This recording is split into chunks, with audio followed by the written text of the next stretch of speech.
A very good morning to all of you. Welcome to today's class. This is your last class on capital gain.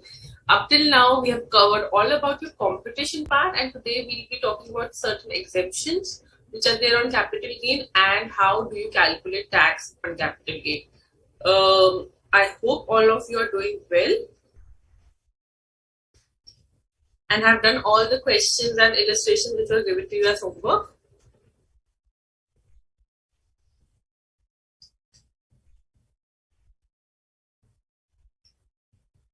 Same to you, Nagarjun.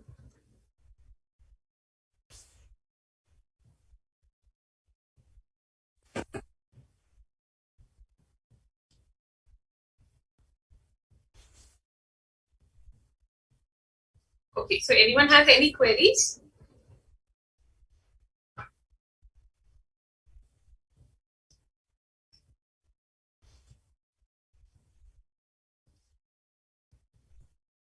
So while everyone settled in, let's just quickly recap of what we have done up till now and how do we calculate capital gain. First of all, we identify the capital asset in question, right? So we start by identifying capital asset. Then we see whether there's a transfer or not. If it is a transfer, then we see even if it is a transfer, whether it is covered under section 47, that's a list of exempt transfer like gifts, will, property, garden partition of HUF, all of these things, amalgamation, demergers, conversion of gold, conversion of bonds into your shares, conversion of preference shares into your equity shares, both the convertible part, all of this which we studied, whether that is covered here or not. If it is covered here, you will not calculate capital gain. Okay, then you identify your capital asset basis the period of holding, whether it's a long-term capital asset or a short-term capital asset. Long-term and short-term, there are three different periods, basically 12 months, 24 months, 36 months. 12 months may your equity shares would come in, your listed equity shares would come in, your zero coupon bonds would come in, UTI funds would come in, and 24 months movable property, all other and your unlisted shares and all other asset goes in your 36 months wala criteria.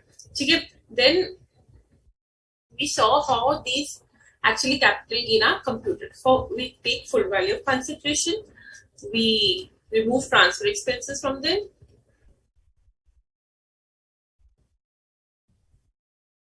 we get our net consideration. From that we remove the cost of acquisition and your cost of improvement. In case of long-term assets, this becomes my index cost of acquisition and index cost of improvement, right? And then we get our main thing which we are looking for, capital gain.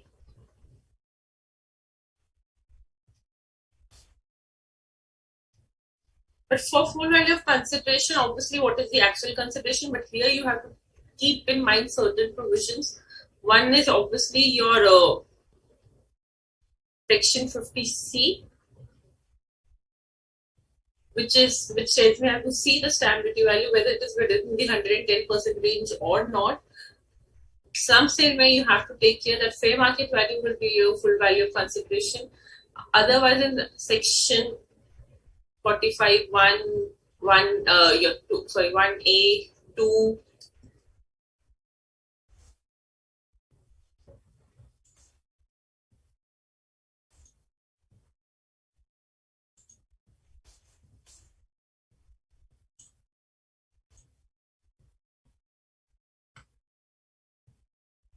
Yeah, section 45 1A subsection 2, you convert. This is very important at your level. I'm saying again and again, conversion of capital asset stock in trade. Section 45(5), enhanced compensation. Section 45(5)(a). Each sub will be applied here to calculate full value of consideration depending upon case to case.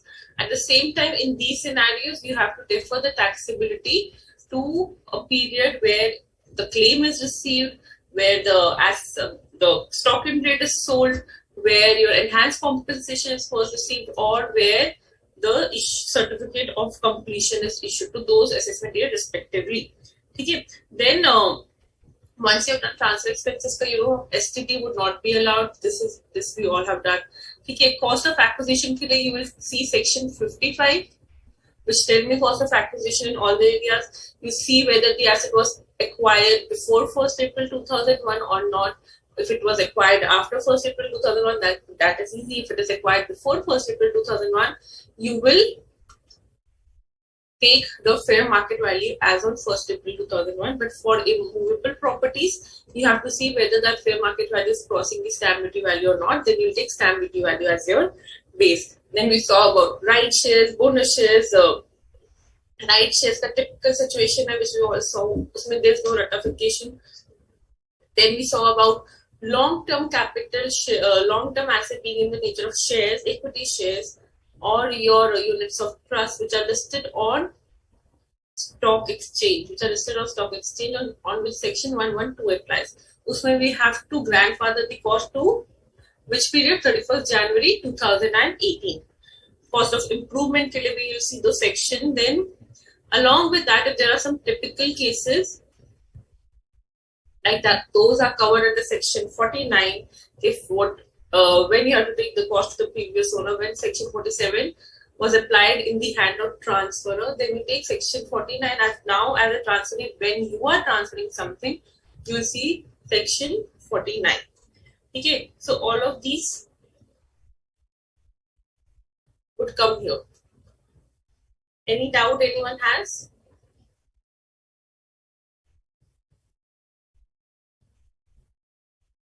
And yes, we obviously studied some independent section 50C, 50B, and section 50, which tells you about how to compute capital gains in case of depreciable assets. I think this is all what we did. किसी को कोई query है यहाँ तक?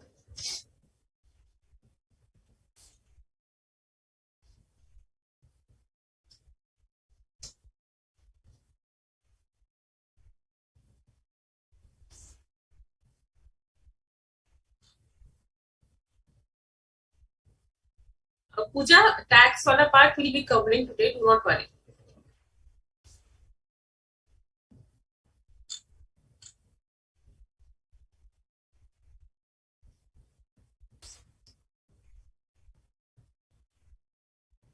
Okay, shall we proceed with today's class? Great. You can take your time once more to see if there's any query you have.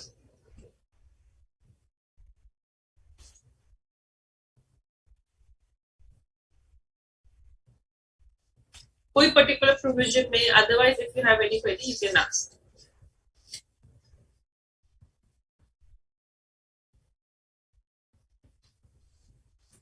Slum sale students, again very important section. 50C very important. These are very important sections. So ye to any cost free, do not skip at all. Section 55 very important.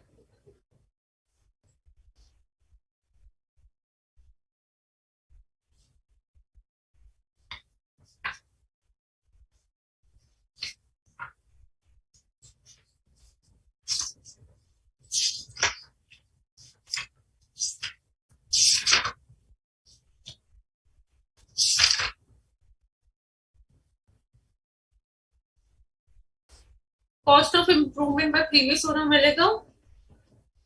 My question to you all is whether cost of improvement by previous owner would be allowed.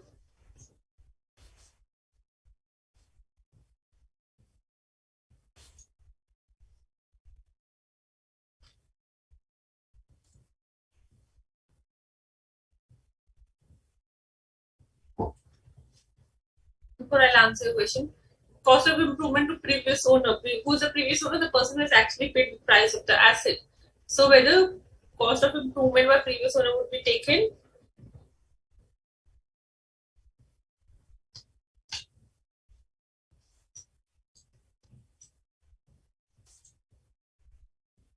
Yes, it would be taken similarly. Like we take cost of acquisition of the previous owner, same indexation will happen. Okay, what about your cost of improvement incurred before 1st April 2001? Will you take that? How will you take that?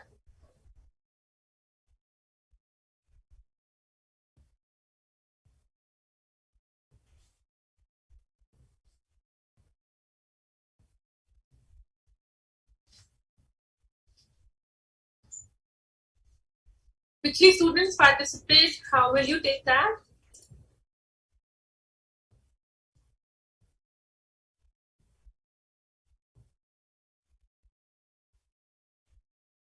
Okay, Muskan, I'll answer your query. Ankur, I'll answer your query. Yes, वो fair market value में which you take as on 1st April 2001, it is deemed to be included on that fair market value. So you will not take it separately. If you've taken the fair market value as of 1st April 2001, you will not take your cost of improvement separately. Okay, now but any cost of improvement after 1st April 2001 would be considered. Very good. Achha, what are the scenarios in which even if there is a long-term capital asset involved in question, but you will not do indexation? What are the scenarios even if there is a long-term capital asset involved in question, but no one will do indexation? There are certainly 4 exceptions, if I have to say. So what are those exceptions?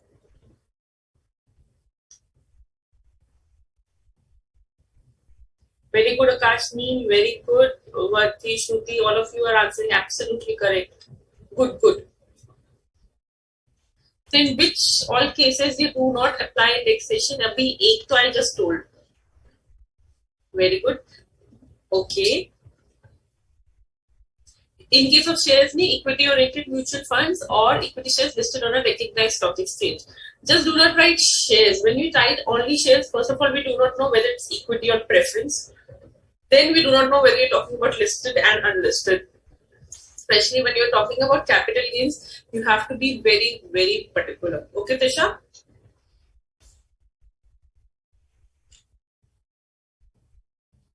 Very good. Akashni says bonds and debentures, absolutely correct. Listed shares, which we saw as per section 112A, वो इन पे grandfather mechanism लग रहा है, correct.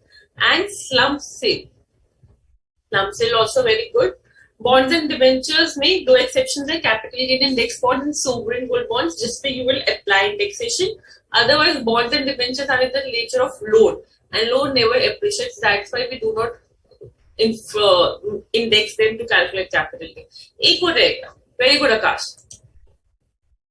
Depreciable assets, yes, you can say depreciable assets. Slump sale, yes. Not Sumesh, not slump sale, slump. S-L-U-M-P, slump sale. Nalini, grandfathering shares means on equity shares or equity oriented mutual funds for you, which are listed on recognized stock exchange. If you are very particular, if you are a final level student, you will write on those equity shares where on purchase and transfer STT was paid, on those equity oriented mutual funds where on transfer only STT was paid. But that is again, we expect you to slowly grab it. Correct? Stock in trade, so Bharat is not my capital asset, right?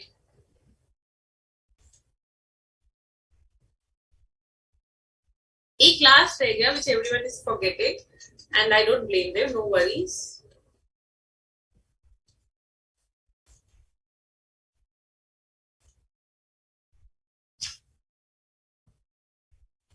You can note it down also.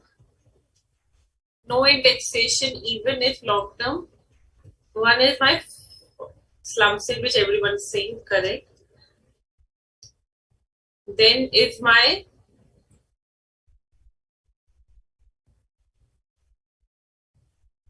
112A wala shares, which is like listed equity shares.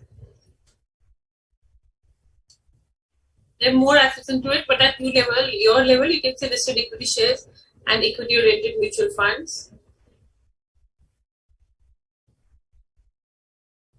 Very good. Many people said bonds and debenture, which is my fourth proviso. 114A. So bonds and debentures. There's an exception, which is capital gain bonds, capital gain index bonds, and sovereign gold bonds. Okay? And another is your first proviso section 48 कौन सा वाला, वो currency fluctuation वाला in case of non residents, इसमें भी तो we did not do indexation. ठीक है. Now someone said depreciable assets. See, depreciable assets में ना we'll अभी see धीरे धीरे. Depreciable assets में जो भी gain आता है that is my short term gain or short term loss. Depreciable assets में whatever the resultant capital gain or losses is always short term or long term. Though depreciable assets are my long term capital asset if held for a certain period of time, but the gain on them would always be short term or long term. This is a very, very particular exception, and that's why this section covers which section 50, which specifically said, irrespective of what is written under your short term and long term section, this is what it is. Okay. So you can note it down, and then we'll proceed with the topic today. Puja Dayaram, is it clear now? Indexation benefits इस पे available नहीं होंगे, otherwise सब पे होंगे. Otherwise on all long-term capital assets you will apply your indexation.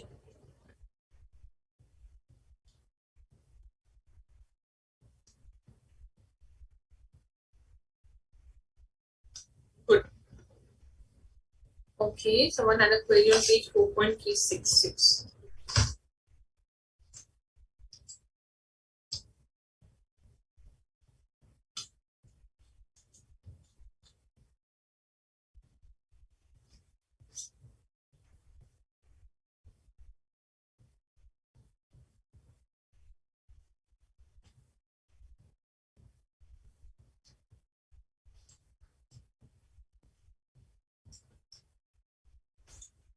So Muskan is asking about maximum period of reverse mortgage mode of disbursement. Basically, there can be two modes of disbursement. Either you can give it to the mortgager itself, okay, directly, or you can give it to an annuity institution where every month they will give the periodic payments to the mortgager. Matlab, either directly giving it to the senior citizen or giving it to an institution who will take care of the periodic payments to the mortgager, which is your senior citizen. If you're directly giving it to the mortgager, that maximum period is 20 years. If you are giving it through an institution, then only the maximum period would be the whatever the time left for the borrower. But again, here you have to remember is कि जब वो property bank को transfer हो रहा है, that time it is not a case of reverse mortgage, and bank selling it. Any excess, they will give it back to the legal hires. Before that, they will ask the legal hire, do they want to free the charge on the property?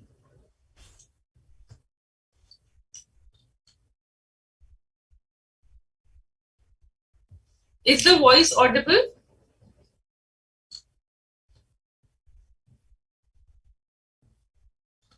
I hope there is no echo. Okay, so Ankur has one question, ma'am. When we convert personal assets into stock in trade, then any profit from the conversion is treated as capital gain. Instead of writing personal assets, Ankur, please write capital assets. When you convert capital asset into stock in trade, any profit from that conversion definitely is treated as capital gain. But what is your full value of consideration? Your full value of consideration would be the fair market value on date of conversion. Secondly, when you will calculate the capital gain will be calculated in the year, the taxability is referred in the year, to the year when the stock in trade is sold. But the transfer has happened in the year of conversion. Okay. So all the indexation will happen up to the year of conversion.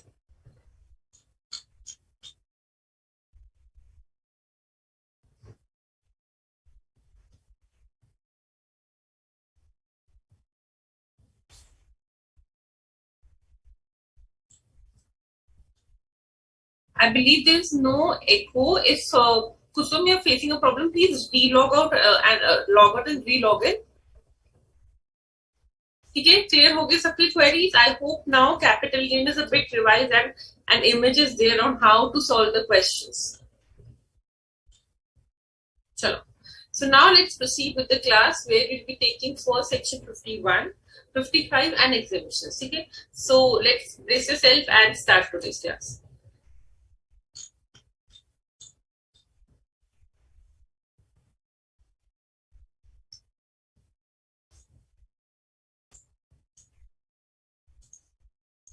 Section 51, what does this section say?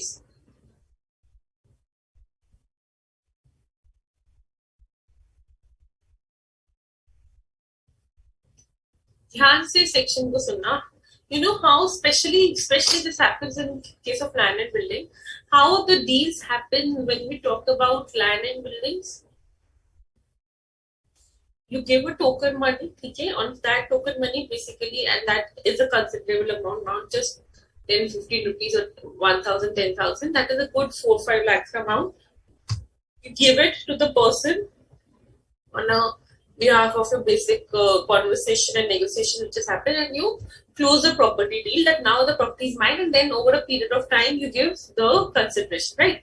This is how your negotiations and the transfer happens when we talk about building and moving properties, right? Why a token money is given? So that now the person who is a seller will not go in any other market and sell the property. The deal is closed. If any problem happens later, as in if the payment is not made or if the property documents are not clear, anything which happens later, the person to whom this token money is given, that is your seller, jiska property hai, that is a transferor basically, has a right to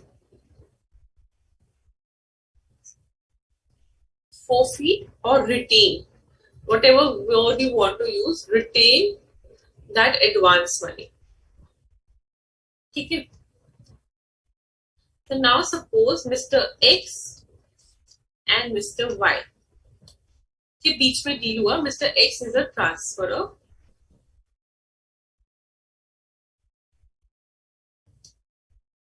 Mr. Y gave as an advance of rupees 5 lakhs to Mr. X that the property is closed. But somehow Mr. Y could not make future payments. There were some certain problems, whatever happened.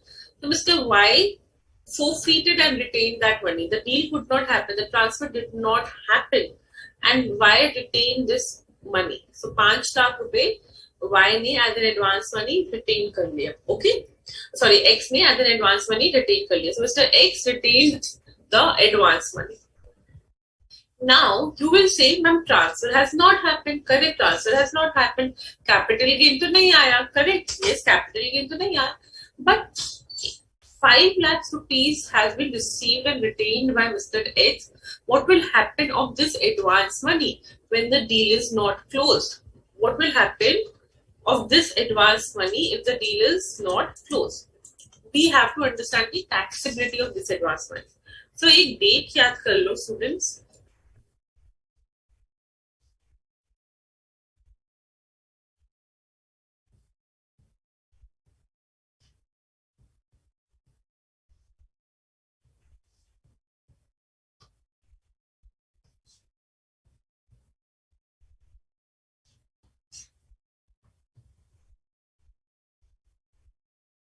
So the advance money was received and forfeited before 1st April 2014. Then there is a different tax treatment. If the advance money is forfeited after 1st April 2014, there is a different tax treatment, which is applicable now. So if the advance money was forfeited by Mr. X on, say, randomly January 2019, 1st January 2019 को this 5 lakh was forfeited, then this would become my income from other sources. This would become my income from other sources. ये 5 lakhs पूरा का पूरा because transfer तो हुआ नहीं, so capital gain तो नहीं हुआ. So 5 lakhs full year would be taxable as income from other sources in the year when forfeiture has happened. So when the forfeiture has happened in financial year, 18-19. Okay, in the previous year 18-19, you will tax this 5 lakhs as your other sources का income. Simple सा treatment है, sense भी वही बनता है because it is not in relation to the capital gain of income. So it will obviously go to my residuary source, which is my residuary source of income, which is the residuary head of income, which is other sources. But before this change came in 2014, there was a very typical treatment which happened. Typical treatment क्या था? That this 5 lakh, so what they said that reduce it from your cost of acquisition. reduce it from your cost of acquisition. It's like now you have recovered 5 lakhs rupees. So you will reduce it from your cost of acquisition whenever the transfer happens. I'm nahi samajh aaya. Let us take the story forward. Let us assume that Mr. X has forfeited this amount on January 2013. 1st January 2013. ठीक है, previous year 12-13 में he had forfeited this amount. Now अब deal तो हुआ नहीं, right? Now coming to the future year, there was no provision before 2014 to take it as other sources income. There was just provision of reducing it from cost of acquisition if the amount is forfeited. अब वो cost of acquisition से कब reduce होगा? When actually the transfer happens, right? When actually you are computing the capital gain, right? So now suppose in financial year or in the previous year 17-18, Mr. X sold the property to Mr. J. Now you are Mr. X. What you will do? You will get full value of consideration. Suppose you got full value of consideration as 70 lakhs. Okay. Then you will reduce your cost of acquisition. You will calculate it as a long-term capital asset. So suppose your cost of acquisition was 25 lakhs. So generally 25 lakhs pay you do indexation. But when an advance is forfeited, so you reduce it from the cost of acquisition.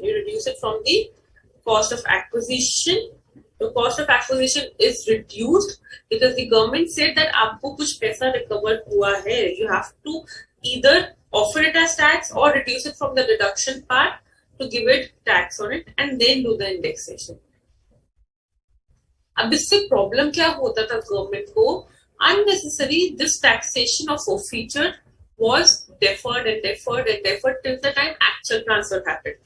It was not taxable if no transfers happened, right? Ever. So ये 5 government को trace करना कि when in future years this person would offer the feature wala amount to taxation by reducing from the cost of acquisition. So that's why government came up with a rule कि now 1st April 2014 onwards जिस साल आपको मिल रहा है आप उसी साल उसको taxable दे दो. In the year when you are receiving it and you are retaining it, give it on taxability. Give the tax on it. So you will say, "Ma'am, forfeit kar liya, advance mil gaya, transaction happened." Then there is not an issue. No? If advance has been received and ultimately transfer has happened as a full-fledged transaction, so there is no issue. But you have forfeited it. You have retained it. You are not giving it back, and the transaction is not happening now. So you will not take a undue benefit of it. You have to pay tax on it. If it happens after 1st April 2014, it is my other sources ka income. If it happens before 1st April 2014, happens what? The retention. It would be reduced from my cost of acquisition. Okay, clear? But now you will ask, ma'am, why this part is relevant to us? Obviously, we are like 8 years down the line. Why still before wala part is relevant to us? How will this impact my question which comes today? मैं सीधा other sources मिलूंगा? No. What if a question comes to you where a person had retained an amount in suppose previous year 13-14 and where a person has retained an amount in previous year 13-14 and he did not transfer it for a good year, and now in the previous year 21-22 he is making a transfer. So उस transfer के time पे you will reduce the amount which he forfeited 13-14 में from your cost of acquisition, from the cost of acquisition. So that's why even if it pertains to some 8 years back or close to a decade now, still it will impact your calculation. Why? Because 13-14 में whatever was forfeited, उसका कहीं taxation impact तो नहीं आया, right? But it will come now when you are actually transferring it. So you will say, ma'am, if not transferred, so no impact. Clear?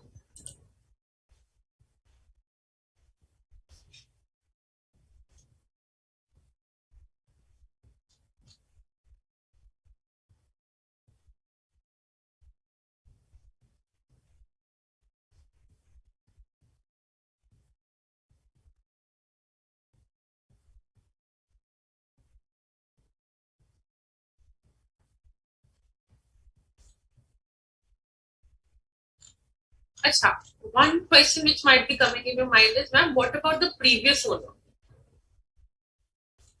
If the previous owner forfeited the amount, what will happen to them? And if the previous owner, if the previous owner has forfeited the amount after 1st April 2014, he would have offered to the tax as other sources in that year itself, correct? But what if the previous owner had forfeited the amount before 1st April 2014?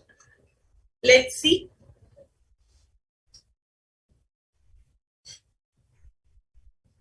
Mr. Sham made a deal with Mr. Ram that he will transfer his property for 25 lakhs. But, and this is we're talking on 7th June 2012. Okay? Mr. Ram gave token money of 1 lakh rupees. Okay? But somehow the deal could not happen. Mr. Sham had purchased this flat for rupees 15 lakhs. Okay. So somehow the deal could not happen. Mr. Sham retained 1 lakh rupees. But now Mr. Sham transferred the property to his son, Mr. Sushil, in the previous year, 1819. Okay. Now, Mr. Sushil actually sold this property to Mr. J in previous year 21-22 for rupees 21-22 so for rupees 48 lakhs. Now what will happen? You have to calculate the taxability in the hands of Mr. Sushil. What would be a full value of consideration? 48 lakhs, right? What would be your cost of acquisition? Cost to the previous owner? Who was the previous owner? Sham. Sham had purchased this flat in 2012, so your cost of acquisition would be. Sham had purchased, suppose this flat in 2010. Okay? The cost of acquisition would be 15 lakhs. Now, will you reduce this 1 lakh which was retained by Sham, who is the previous owner, and not by Sushil, who is the transferent case? The answer is no.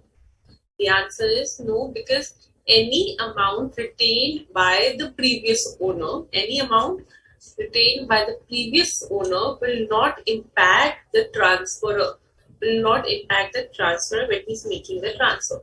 So 15 lakhs means simple CII of 21-22 upon this CII of which year? 2010-11, when the property is first held by assessing. Okay? Clear? And then you will come to your final answer. Had this been retained by Sushil himself, he would have reduced it from cost of acquisition.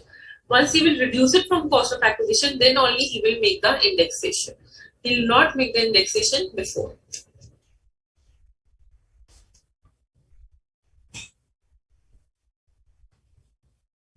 Preeti, is it clear now?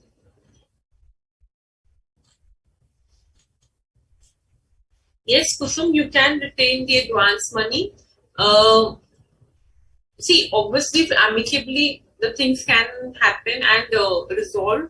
But yeah, if everything was clear from the seller point of view and there was a default in the performance of the buyer, then the person can retain the advance money.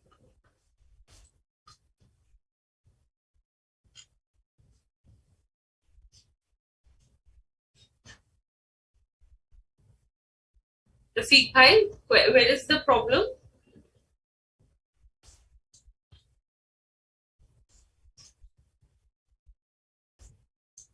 So I will put more stress on it.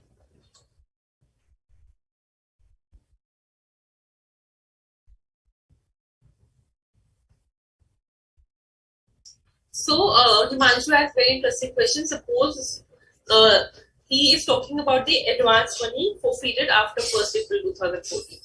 Okay, he says, ma'am, forfeit हुआ किसी और का पैसा, but हमने transfer कर दिया किसी और को, then also it would be treated as capital gain. The answer is yes. Then also it would be treated as other sources. The answer is yes. So what Rafiq is, what Himanshu is trying to say is,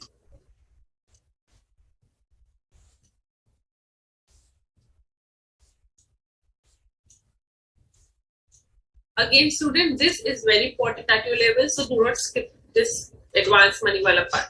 He's saying Mr. X, we are talking in previous year 21-22 only. Mr. X tried in April, Mr. X tried to sell the flat to Mr. Y. Mr. Y gave advance money of 50,000. Deal could not happen, so what will you say? This is my other sources of income. In the same year itself, Mr. X sold the flat to Mr. M. Then also this 50,000 would be other sources, or then it will be reduced from capital gain. The answer is no, this will always be my other sources of income. You have to offer it as other sources of income, irrespective whether the actual transfer happens in the same year as in the year of retention.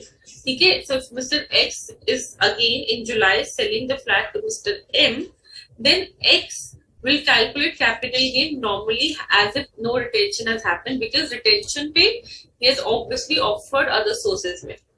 Now back to one more example. यहाँ पे please remember, if previous owner is forfeiting anything, you will not reduce it from the cost of acquisition. Suppose in this example only, Mr. Sushil, there is no previous owner. Mr. Sushil had forfeited 1 lakh from Mr. Ram in the year 2012. Then 15 minus 1, 14 lakhs ko you would have indexed. Okay, 14 lakhs ko you would have indexed by what? Your CI of the year of transfer upon which CI of your year of acquisition. Simple. ठीक है? So simple सा फंडा है. If your advance is completed before 1st April 2014, then whenever you are making the transfer in whichever year, you will reduce it from the cost of acquisition. If your advance is forfeited after 1st April 2014, then in the year when you have forfeited the amount, you will offer it as income from other sources. Simple. If the previous owner has forfeited anything, you will not.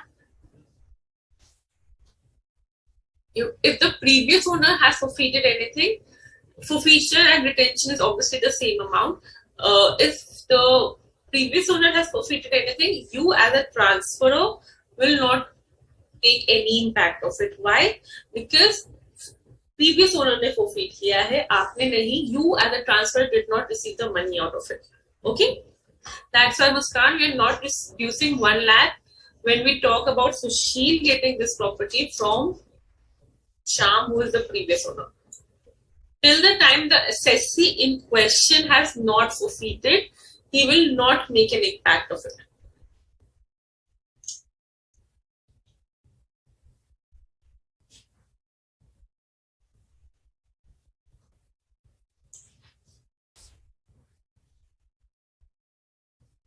Yes, so forfeited value will be deducted only in case where the asset is transferred to the payer. One second, there's some problem. Where the asset is actually transferred, then only the forfeited value will be deducted from your cost of acquisition. Forfeiture cost of acquisition से कम हो रहा है, that means you are at loss because now my cost of acquisition would be more reduced. Now there would be more capital gain, right?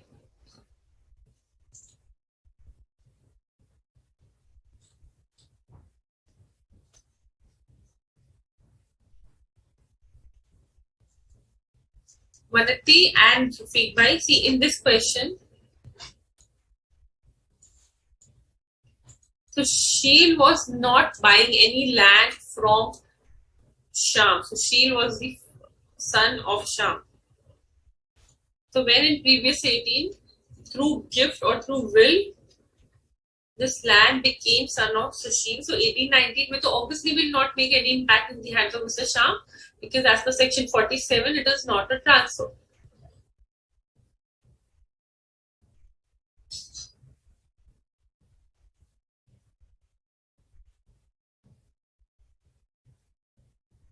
ठीक है, that's why 1819 में no PAT.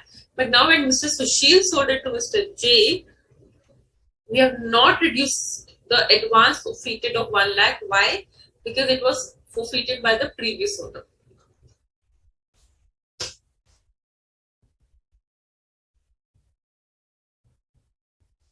Remember, Rafiq bhai, is it clear?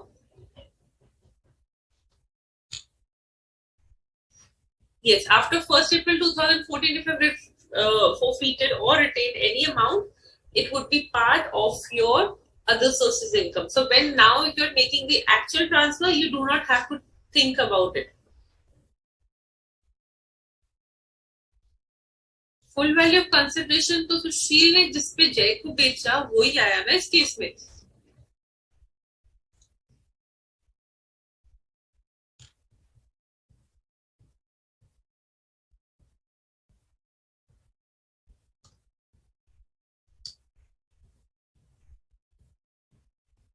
उसमें account entry क्या होगा? Advance for property, sorry, bank account debit to advance for property. Advance of property आपका liability side पे आएगा, just like advance to your advance from your suppliers, वैसे ही advance of property आपका liability side पे आ जाएगा. एडवांस ऑफ प्रॉपर्टी और एडवांस रिसीव्ड अगेंस्ट प्रॉपर्टी करके अकाउंट बन जाएगा.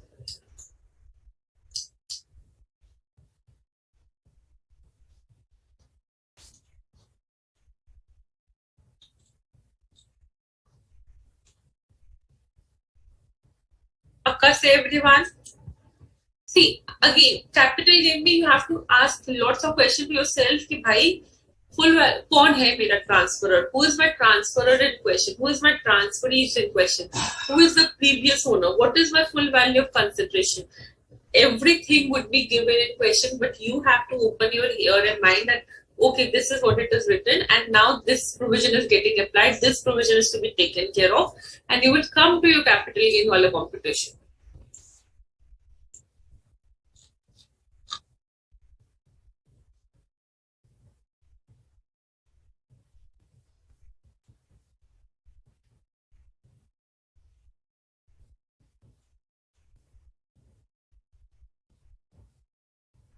Surya did not understand your question. In case of no retained advance money and coming next year, अगर आपका advance money retain नहीं हुआ and obviously full transfer has happened, Mr. Sham का Mr. Ram के साथ deal हो गया in the case, so then it is a normal thing. It is a very normal thing. So if in this financial year Mr. Ram gave me money and we both are in good faith that this deal will happen, suppose by the next financial year, then it is not a problem. It is not a problem.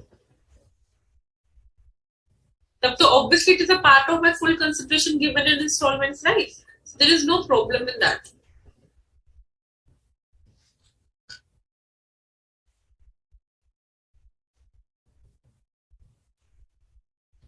Prabhas, then also if government is acquiring land for public, they will give you a compensation, now always.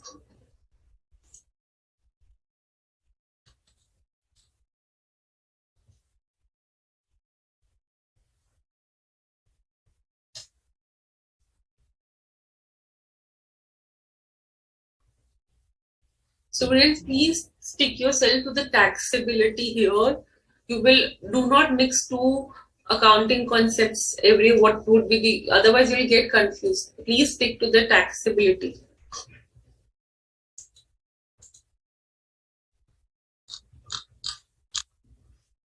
Concept समझ आया? चले आगे.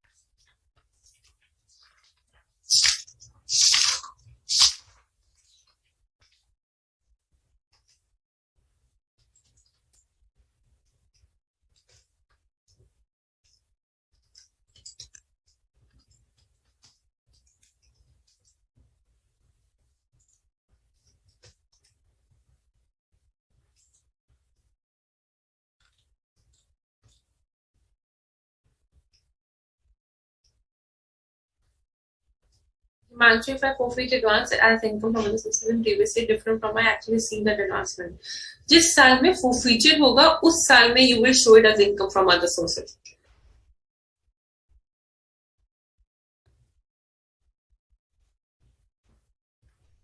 Sandhya, you will Sandhya, you will so Sandhya has a very valid question. If forfeiture has happened before 1st April 2001, then will it be reduced from my cost of acquisition or fair market value? See, it's simple. Your cost, section 55 according, your cost of acquisition is the fair market value. So once you actually derive the cost of acquisition as per section 55, then you will come to your reduction wala part. Okay?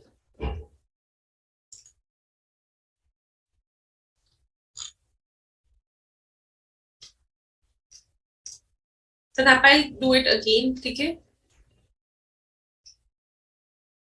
1 lakh pay, Sushil would not pay the tax because simple sab baat hai, because he did not forfeited this amount. Had he forfeited this amount, he would have either reduced it from the cost of acquisition if the forfeiture had happened before 1st April 2014.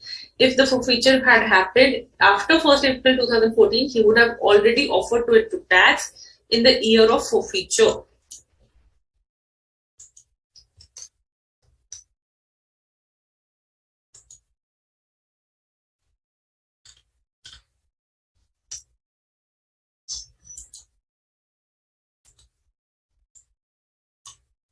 Now, please, everyone on the screen, reference to valuation officers. If at any point of time the assessing officer thinks that the value which is taken at the full value of consideration which is taken by the person is not correct, and it is the fair market value of it is more than, there is the difference between the fair market value and the full value of consideration which you have taken is at least 25,000 or 15% more than what you have shown, then he can make a reference to valuation officer. What do you mean by reference to valuation officer? That he can ask the valuation officer that please determine the fair market value of this asset. I think this person has not shown the correct full value of consideration. Why? Because if you have shown the less full value of consideration, that means you are showing less capital gain, ultimately less income, less tax. So that's why he make a reference to the valuation officer. This is the power of your assessing officer. Who is your assessing officer? The income tax department wala person. Okay? He can make a reference. When he can make reference, when he thinks that what you are claiming is incorrect, or even if in the case of cost of acquisition, if he thinks that you have shown an inflated value as on 1st April 2001, inflated value means full fair market value was supposed to 1 lakh, but you have shown it as 3 lakhs. And as an assessing officer, you are in doubt that this was not the fair market value. So you go to the valuation officer and you say that I think he has over calculated. Wherever he thinks that you are taking the benefit of reducing the capital gain, he can make a reference with the valuation officer. If he thinks that the cost is inflated, or if he thinks the full value of consideration is shown less. Okay. Now next is how do we calculate capital gain? Tak to we know. Okay. How do we calculate capital gain? But how do we calculate the taxable capital gain? So please, everyone on the screen, this is very, very, very important. Very important.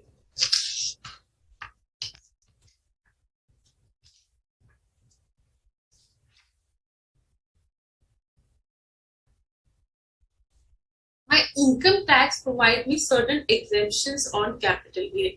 जो मैंने capital gain compute किया अब तक, they give me certain exemptions on capital gain. One such exemption is under section 10 or under section 54, 54B, 54D,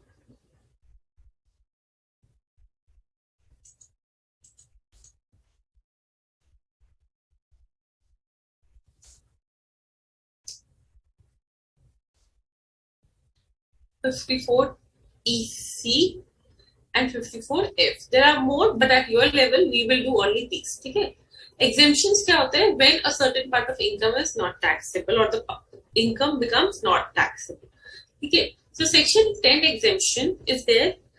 It will talk about a certain type of asset, a certain type of capital gain which is exempt, and on what condition that capital gain is exempt. Now, students, tell me one thing: the government may, if you will close your eyes and think about certain benefits which are given in your section 10, be it section 10 or be it PGBP income, be it section 10 or be it PGBP income, you see somehow the government give benefit only when there is some welfare of the public, right? When there is any development of infrastructure, housing, all of these things. Like section 3580 may, you are into some infrastructure development business. That's why they give you section 3580 schemes. Section 35 may, when you are giving some contribution to the national benefit of scientific search and all of these things, then they give you the benefit, right? So generally government का incentive or intention क्या होता है for giving you the exemptions is to improve the economy as a whole, where through certain things the economy is getting improved, they give you the exemption or to give you any relief. Okay. So section 10 says, section 10 will make your whole income exempt. Section 54B, B, E, C, F will make a certain part of your capital gain exempt, provided you fulfill the conditions. Okay. So we will do these upcoming 1, 2, 3, 5 year and 6 now in the coming time. Now section 10 says that compulsory acquisition of agricultural land. Compulsory acquisition of agricultural land. Compulsory acquisition of agricultural land. कौन सा agricultural land? Urban, rural. Urban. Because rural, so it is not my capital asset, correct? So urban agricultural land will be exempt. So any capital gain on compulsory acquisition. I'm not talking about sale of agricultural land in general, but only when the land is compulsory acquired would be exempt under section 1037 completely if the agricultural land was used for agriculture purposes for the preceding 2 years from the date of transfer, as in from the date of compulsory acquisition, then section 1037 may nothing would be taxable as capital gain. Full capital gain would be exempt, but it is only on agricultural land and it is only for obviously urban agricultural land and only in case of compulsory acquisition. Okay. Now we move to the important sections. Section 54 में कब आपको exemption मिलेगा? Now students, these 5 section covers specific asset. कौन से capital asset पे allowed होगा, ठीक है, किसको मिलेगा, nature of that capital asset, number 1. Number 2, the nature, whether it is long term gain, short term gain, who will get this exemption,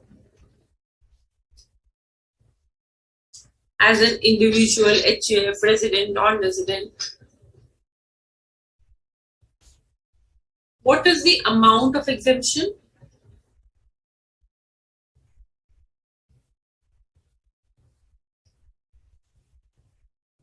that would be allowed, and obviously other conditions.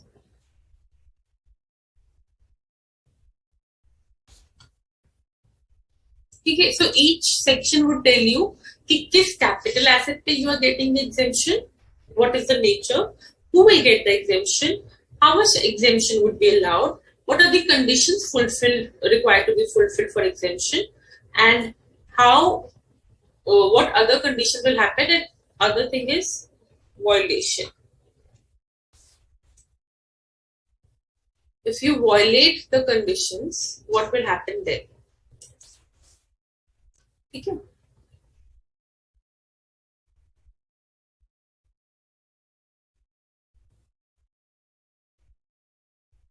Now, intention of exemption, first you have to be clear.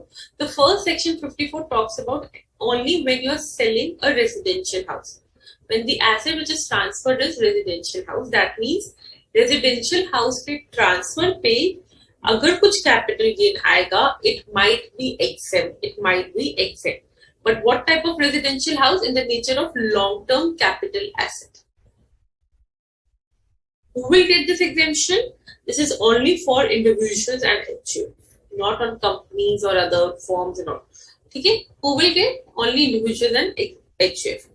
How this amount is exempted? What is the amount of exemption? Obviously, the long-term capital gain or amount invested. Now, what is this amount invested, ma'am? See, if you want to make your capital gain non-taxable, capital gain आपको किस पे हुआ? Residential house बेचने पे. You're giving up an asset. Government wants you make more assets. The government wants you to have more assets, to have more infrastructure, right? So government says if you are selling an house and you are building a house in return, then you will get the exemption. Of the amount you have invested in the new house. Of the amount which you have invested in the new house. But ma'am, how will this exemption happen? How do we calculate immediately whether when I transfer a house, immediately should I invest in a new house? It is a house we're talking about, right? We're not talking about taking giving one cloth and getting another, right? We are talking about house. So immediate things cannot happen. How will I get to know that I will make an exemption or not? All of those things, right? We'll come to that. And how and which residential house they're talking to. ये समझ आया why government is giving exemption? Because government want to make you more infrastructurally strong. So that's why they say when you transfer a capital asset which is in the nature of long-term capital asset of a residential house and you purchase another residential house, then you may claim exemption under section 54. Okay? And who is you? Individual or HUF. How will they claim exemption? Simply, the exemption would be in the residential house, which is, now this is my date of transfer. Suppose I have transferred the house as on 31st July 2021. So the government says that either you can purchase the house, 1 year before,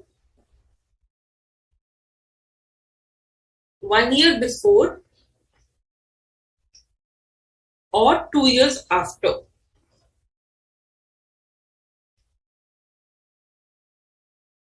That means 31st July 2021, we are talking about.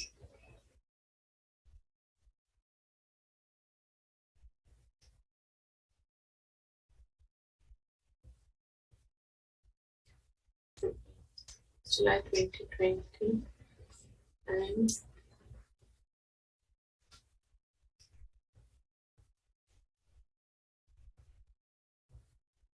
they say that you can when you are transferring a residential house, you can invest in another residential house either 1 year before the date of transfer or 2 years after the date of transfer. 2 years after the date of transfer. Now, what is 1 year before? How will we know that by the person, how will on 31st July, he knows that he has to make a transfer? How will he purchase the asset before? It happens, students. It generally happens because people plan transfer. उनको पता है they are selling one house and they need another house to live in. They start developing one house, they purchase another house. So जो आपने house 1 year पहले तक खरीदा है or 2 years after that you can purchase and then you can claim an amount as exempt capital gain. So if my capital gain which was coming on sale of residential house was 40 lakhs and I have purchased a flat just 3 months before my date of transfer of 30 lakhs, then I can claim 30 lakhs as exemption under section 54 and I will offer tax only at 10 lakhs.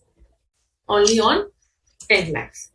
Simple. So whatever residential house I have purchased 1 year before or 2 years after can be claimed as exemption under section 54. But everyone might not purchase, they may construct also, and construction takes time. So they say if you either you purchase a house 1 year before and 2 years after, or you construct a house within 3 years. Within 3 years, then whatever construction cost basically has happened, you can claim it as exemption from the capital gain of a residential house which is transferred. Now you will say, ma'am, 3 years after construction, agar 3 years se beyond hua, no. Completion of construction means certificate of completion should be issued.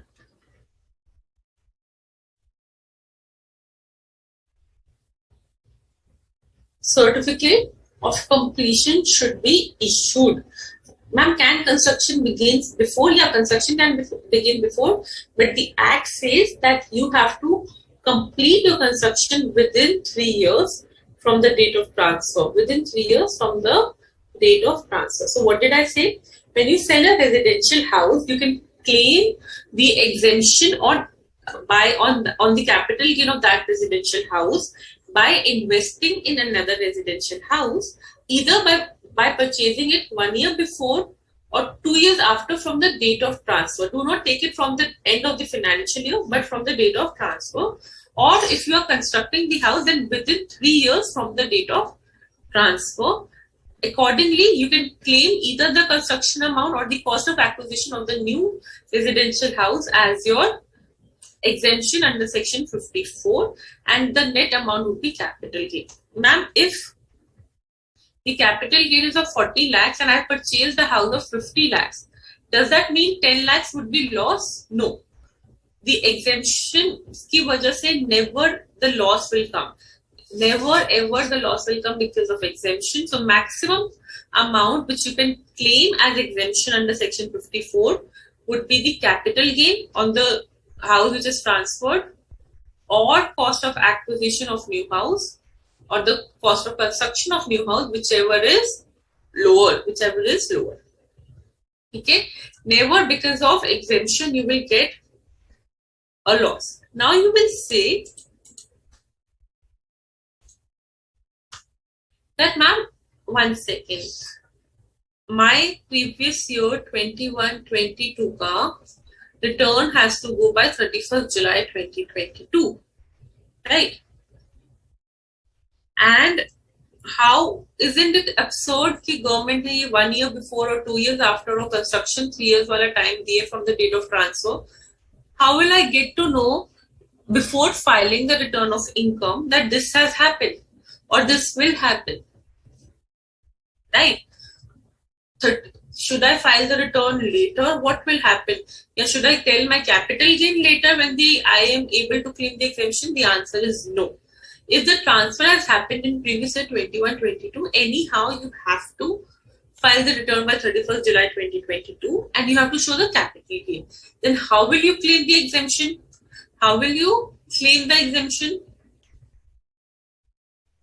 The government came up with a scheme called Capital Gain Account Scheme. You go to any bank, you say कि मेरे को Capital Gain Account Scheme में एक account खोलना है. You transfer the amount which you intend to invest in the new house to this Capital Gain Account Scheme before return filing. So that you have shown the government that this is my intention, that I will invest in a new house in a coming period through this much amount. So whatever amount you transfer in this capital gain account scheme, you can claim it as exemption. So obviously, suppose my 31st July 21 को I have sold the flat. ठीक है, I have transferred the flat. इसका capital gain तो मुझे दिखाना होगा, correct? But how will I show my intent that I want to claim exemption if I have not purchased any asset before return filing? How will I show my intent to the government? I will show my intent to the government by transferring the amount to capital gain account scheme before filing of return. So that I claim exemption. क्योंकि अभी मुझे कोई घर नहीं मिल रहा जिसमें I could invest and I don't want to give capital gain tax on it. So what I do, I transfer the amount of capital gain into the capital gain account scheme and I show the government that this is my intention, that I will purchase house in 2 years.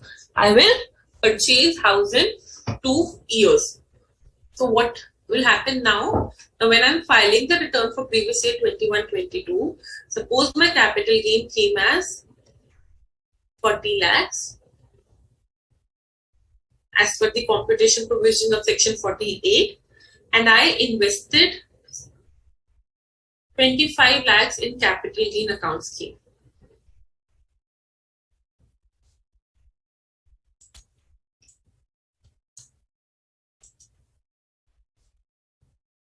I invested 25 lakhs in capital gain account scheme. Okay? 15 lakhs पे मैंने tax दे दिया. This have to be done before return filing. 15 lakhs पे I give tax. Now this 25 lakhs is in capital gain account scheme. Condition to claim exemption is same. अब वो purchase within 2 years or construct within 3 years. Now anyhow by 31st July 2023 I have to purchase the house, or by 31st July 2024 I have to construct the house. I have to construct the house. Now suppose करो मैंने exemption तो ले लिया by transferring it to capital gain account scheme, but I did not purchase the house. I did not purchase the house. I did not construct the house. Now what will happen? When the period for utilization is expiring, the period of utilization is expiring. Period of utilization क्या है? Up till 31st July 23 or up till 31st July 24. If the amount is not used fully or not used at all, so whatever is the unutilized amount,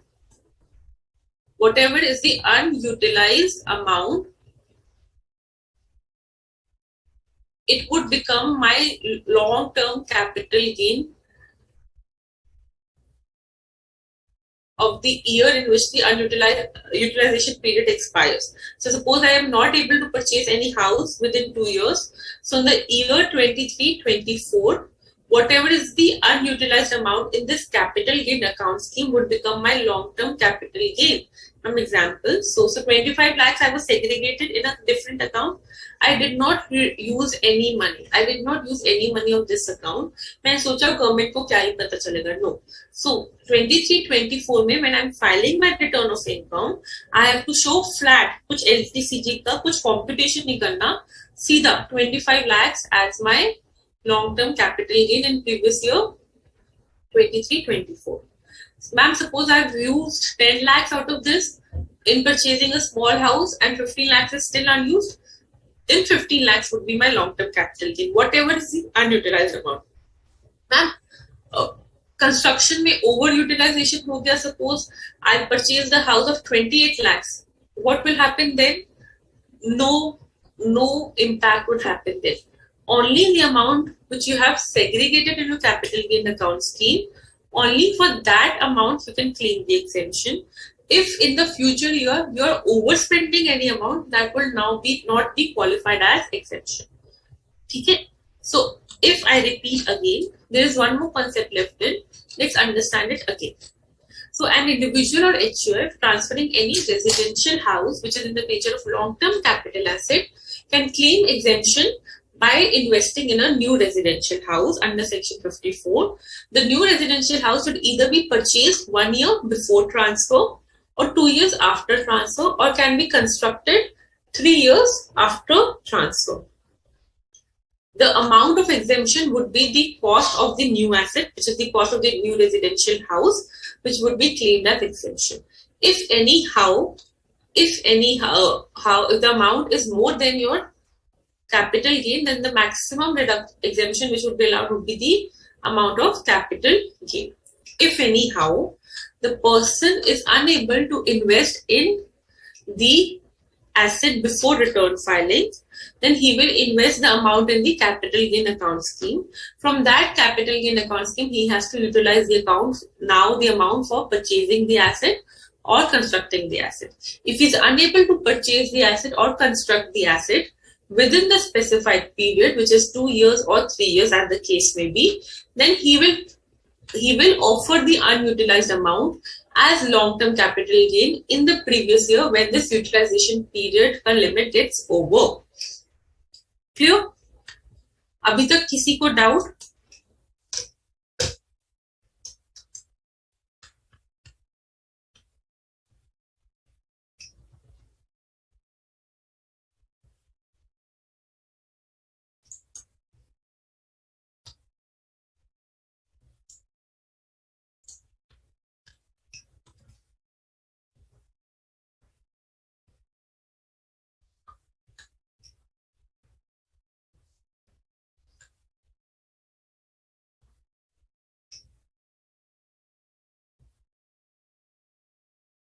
Sandhya, just please tell me your question after the topic is over today. We'll discuss it at stretch. ठीक है? अभी now we have started the exemption. It will disturb the flow. Jameel, just wait for some time. We will come to your rural electrician one.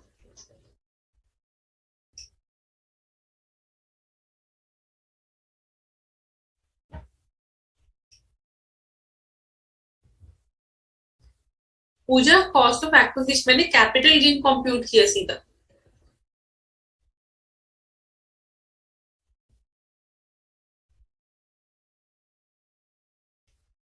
Abhinay, I am coming to that. First, understand the concept, then I'll come to the triggers point.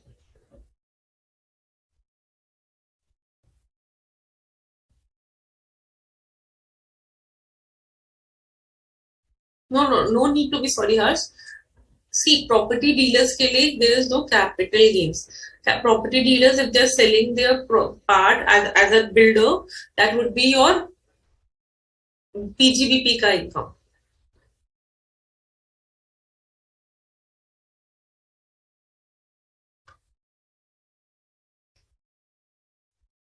Sumesh, what is your question?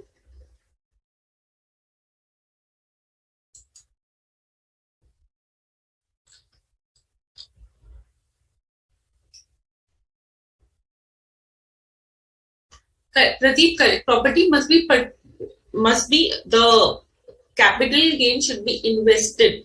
Please write it in this way only. The capital gain should be invested in the new house either 1 year before or 2 years after, as in through purchase, or within 3 years of in case of construction. If you're unable, obviously at the time of return filing, you will not be able to know. You will say, "I'm 3 साल का time तो है, so let's wait." They are saying, okay, wait, but set aside that amount in a different account, which is called your capital gain account scheme account. It is opened with any bank. You go to bank and you say, "Ma'am, I have to open a capital gain account scheme account." They will give you a document that amounts would be strictly used for the purpose of purchase or construction, as the case may be. So if you are unable to make any decision before return filing, if you're unable to make any decision before the return filing of investing in a new residential house, transfer that amount to capital gain account scheme to claim exemption.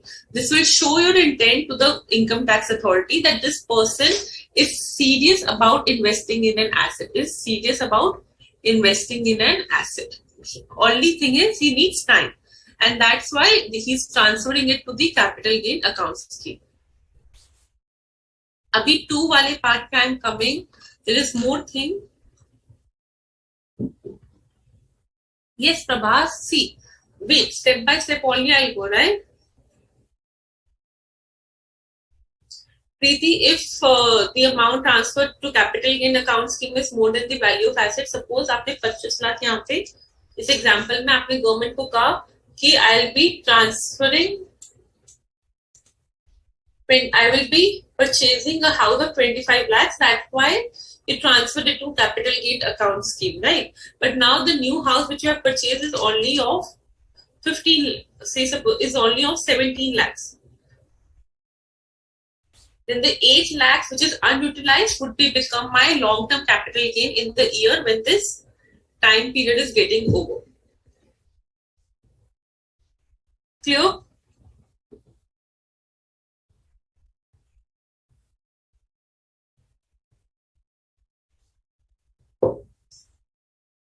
यहाँ तक किसी को कोई doubt? तभी we'll move forward.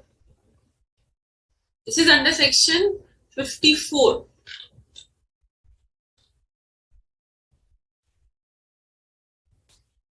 all the time period of 1 year, 2 year or 3 years is from the date of transfer. Is from the date of transfer, not from the end of the financial year. Very good. Capital gain amount is to be used only on purchasing or constructing any house in India, not outside India. Not outside India, anywhere in India.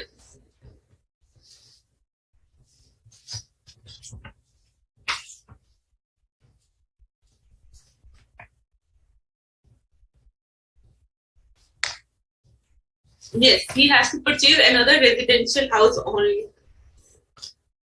Government ने तभी exemption दिया. Students, you have to understand the intent of exemption. Intent is government wants to be you to be infrastructurally strong.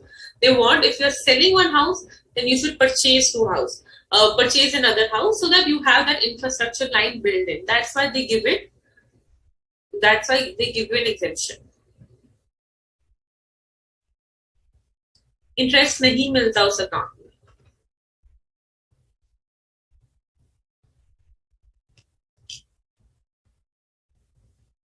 कुछ तो खरीद पाओगे. Suppose आपका capital gain 2 lakh का आ रहा है. You may be investing in a house of 20 lakhs. At least 2 lakhs तो exempt हो जाएगा. Unutilized amount would be taxable in which year? In which the period of utilization is getting over. अभी 2 years है मेरे पास. When that 2 years period from the date of transfer is getting over, in that previous itself, I will offer the unutilized amount as my long-term capital gain. The nature would be long-term capital gain. Section 54 अगर clear हो गया, 54 B same line पे है. So it would be very easy. You understand this section properly, the others are very easy.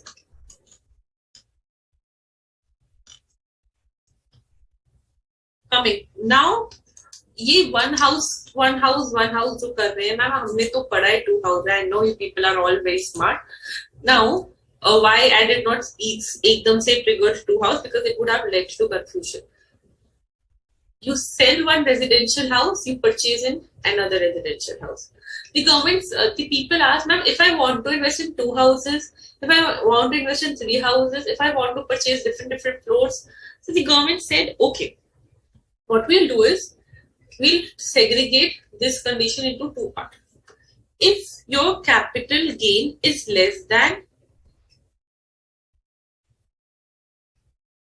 or equal to 2 crores, or if your capital gain exceeds 2 crore. Capital gain of the old residential house which we're talking about. Then what will happen? So if your capital gain is more than 2 crore, that means you have, the property was a huge property. Even after claiming cost of acquisition, 2 crore का capital gain आ रहा है. I'm not talking about full value of consideration. 2 crore का capital gain है.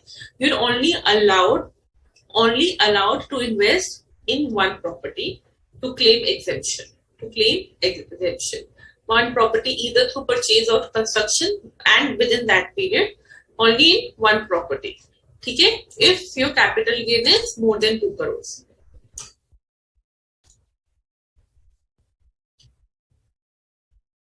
But if your capital gain is less than or equal to 2 crores, you have a right to purchase or construct 2 properties.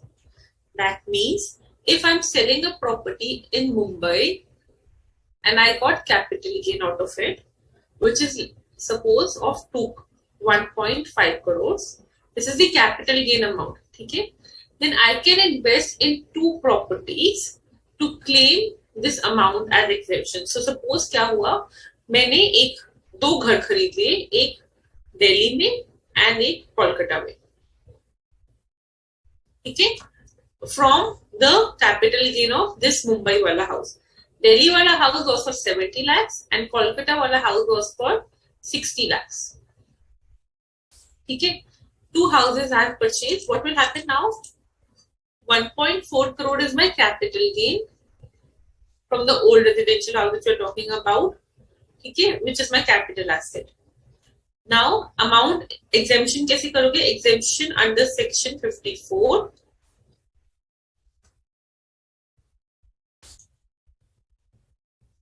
minus 70 lakhs minus 60 lakhs, 20 lakhs would be my taxable capital gain. Okay?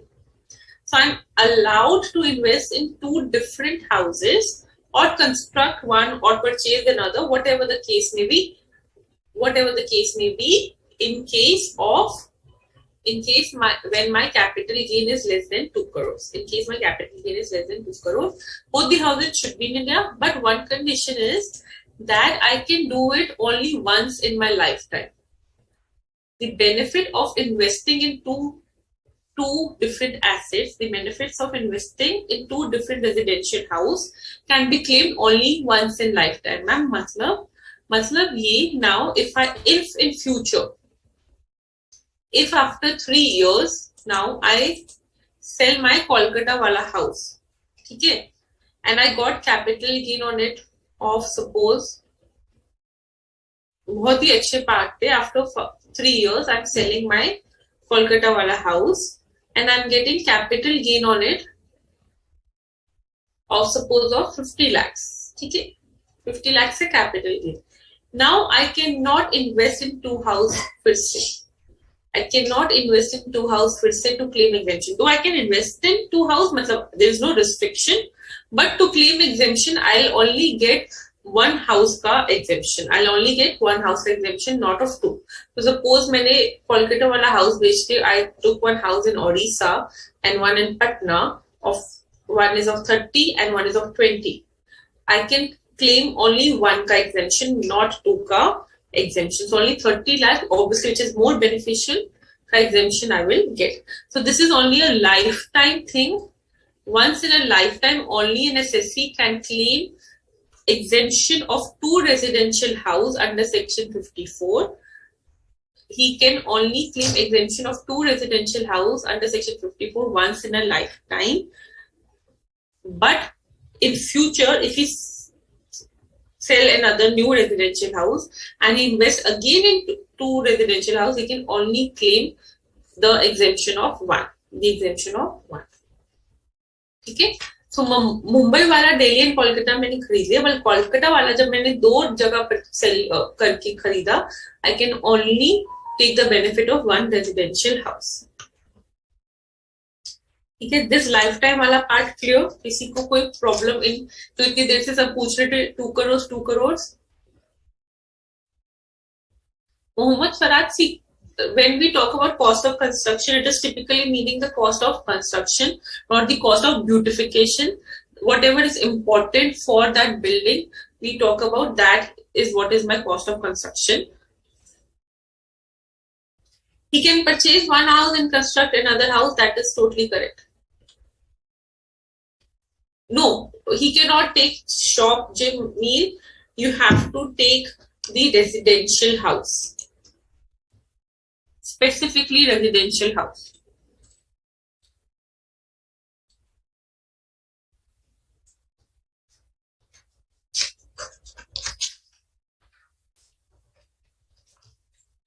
Okay, now एक last point इसमें, very last point.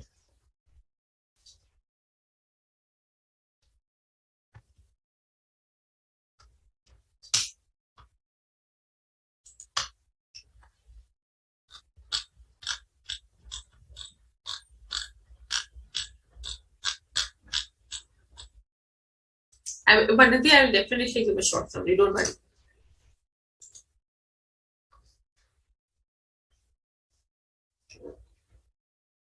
Previous year 21-22 में I transferred my Delhi वाला house, ठीक है? I transferred my Delhi वाला house जिसपे capital gain आ रहा था.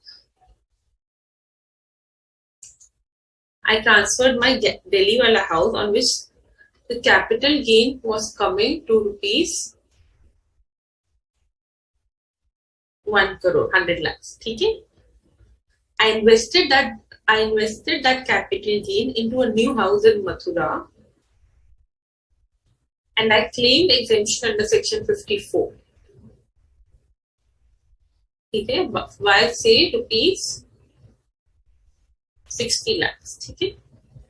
So 40 lakhs is now taxable. यहाँ तक कोई query?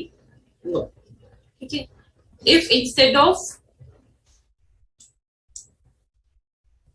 investing in the house before return filing, if I have transferred full 100 lakhs in my capital gain account scheme, then full 100 lakhs ko I can claim as exemption, right? Now, if from this 100 lakhs, if I invest only 6 lakhs, 40 lakhs would become my long-term capital gain in the year when the period of utilization expires. यहाँ तक किसी को कोई doubt? No. Now, this 60 lakhs वाला जो house था, this 60 lakhs वाला house था, अब उस पे बात करते हैं. दिल्ली वाला house तो चला गया, right? Now, my capital asset is 6 Mathura wala house, right? Now, what happened? The government says, we are giving you the exemption, right? We are giving you the exemption. The idea for us is to make your infrastructure base. That's why we are giving you the exemption. But if you're continuously selling, purchasing, then the intent behind it gets defeated.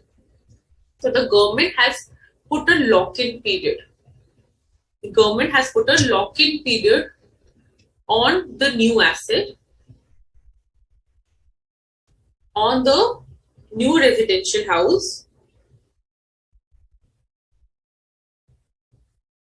that you cannot sell this or transfer this new residential house for a period of 3 years from the date of acquisition. From the date of acquisition. If the date of acquisition starts immediately here, suppose मैंने जुलाई 2021 में घर बेचा and मैंने अप्रैल 22 में ले लिया, which is immediately before return filing. So April 22 से 3 years तक I cannot transfer this house. I cannot transfer this house basically till April 2025.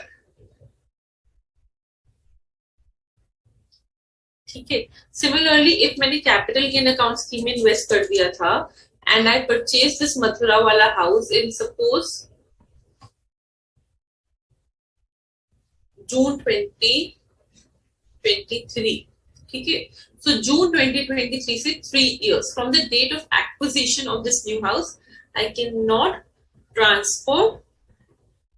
From the date of acquisition of the new house, for a 3-year period, I cannot transfer the new house. So there's a lock-in period. Ma'am, what if अगर हो गया? ठीक है, because we people cannot control ourselves, right? So what if we transferred? Then what will happen? Simple सा point है.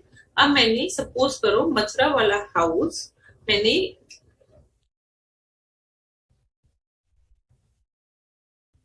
I had purchased this Mathura wala house when in April 2022, correct? And I now sold this Mathura wala house in September 2023, which is my financial year 23-24. अब क्या होगा? I will get full value of consideration. Suppose I sold this Mathura wala house, which I purchased for 60 lakhs for now 80 lakhs.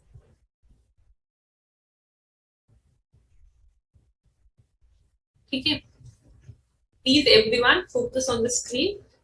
Mathura वाला house मैंने invest करा था 60 lakhs का, मुझे exemption मिल गया 54 में. बट मथुरा वाला हाउस पे लॉक इन पीरियड था for 3 years, but I did not listen to it and I somehow sold Mathura वाला house for 80 lakhs. Now what will happen? What would be the nature of capital gain? I acquired it in 2022. I'm selling it in September 23. Short term. Okay, short term. Whereas what you do, you remove the cost of acquisition. What is the cost of acquisition? 60 lakhs में से 60 lakhs are my cost of acquisition, right? So you will say 80 minus 60, 20 lakhs are capital gain. The answer is no. If you violate the lock-in period, then whatever exemption you have claimed earlier, would be reduced from the cost of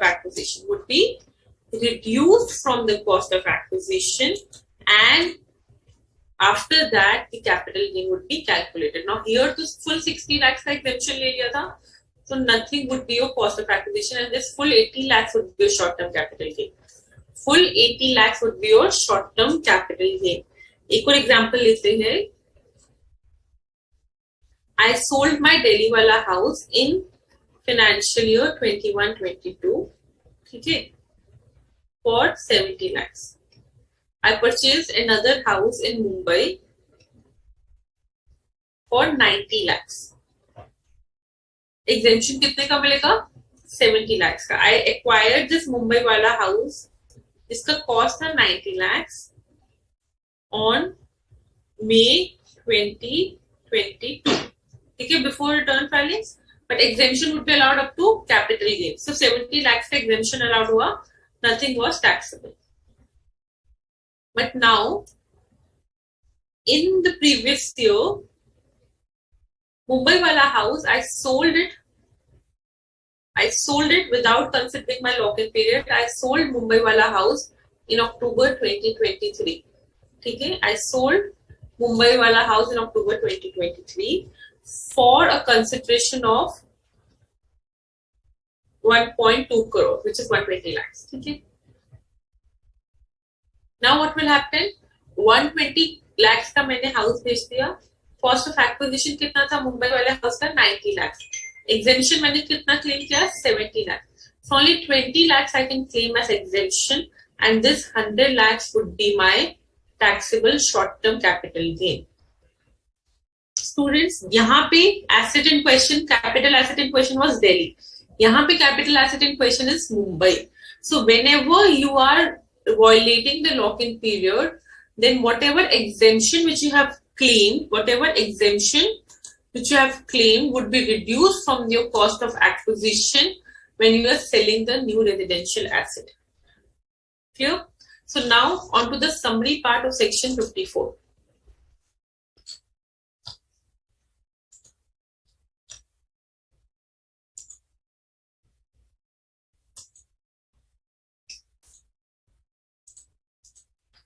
Section 54 talks about exemption in case of long-term capital asset of residential house. If a residential house is transferred, then a person can claim exemption. Individual or household can claim exemption under section 54 by investing, that is by purchasing a new asset before the date of transfer 1 year, or by purchasing a new asset which is residential house within 2 years from the date of transfer, or constructing within 3 years from the date of transfer. He can claim the exemption of the amount which is invested in the new house, or the capital gain, whichever is lower. Not higher amount, not allowed. Okay? Whichever is lower. If he is unable to make the investment before the return filing, then he should transfer the amount to a capital gain account scheme before the return filing period, which will show his intent of making the investment. And hence he has to make the investment within the certain period, which is 2 years from the date of transfer or 3 years from the date of construction. Not from the date when you transfer it to capital gain account scheme, but from the date when the actual transfer has happened.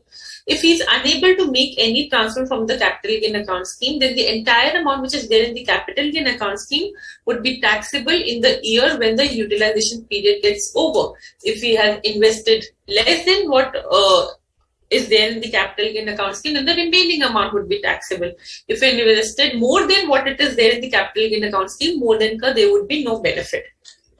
But a person, if has a capital gain of less than 2 crore on the asset transfer, can invest simultaneously in 2 properties, either by purchase or construction, or only by purchase, whatever he feels like, and can claim the exemption of both the houses up to the amount of capital gain. But this is a lifetime opportunity. He cannot again sell another house and invest in 2 houses to claim the exemption, or invest and claim the exemption of both the houses, just we saw in this Orissa wala case. If in case you transfer the house, which is the new house on which you have claimed the exemption, within the 3 years from the date of acquisition, then whatever exemption you claimed earlier would be reduced from the cost of acquisition of the new asset, and the remaining amount would be claimed at the cost of acquisition, and hence the capital gain will be recorded accordingly. Hence, in this question,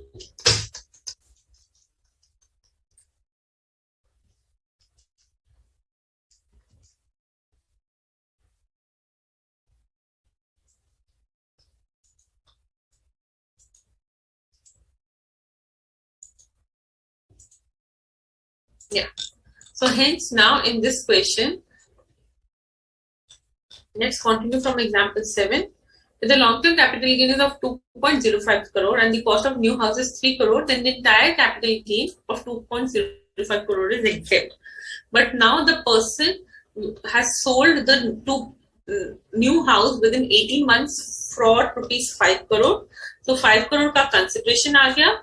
Cost of acquisition of the new house was 3 lakh, but he had got exemption of only 2.05 crore. That's why 95 lakh ka hi deduction mila, and entire capital gain except 95 lakhs is now taxable. Clear किसी को कि कोई doubt? Take a moment to absorb yourself. It is very important, very, very important.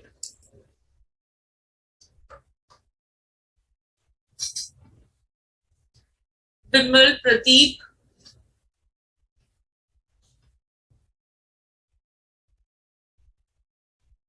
Vijay, you can let the house. You can obviously when you have purchased a new house, you can let it out. आप उसको rent पे दे सकते हो. There is no problem. Individuals who are in real estate business, उनके लिए उनका flats are stock in trade. They are not capital asset. If they are not capital asset रख गया, obviously that would not be your part of capital gains, and hence no section 54. Section Gautam 54, 54B, D. Yes, you have to remember these sections.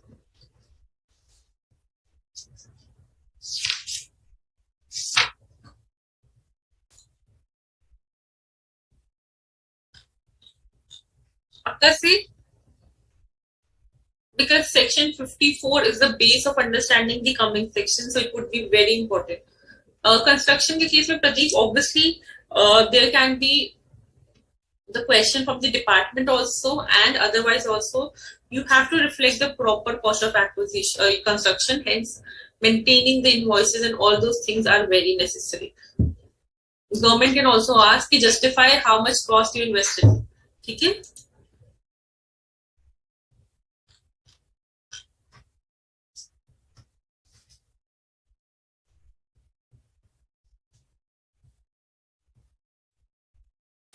So Sandhya says, ma'am, 1.5 crore का capital gain हुआ था.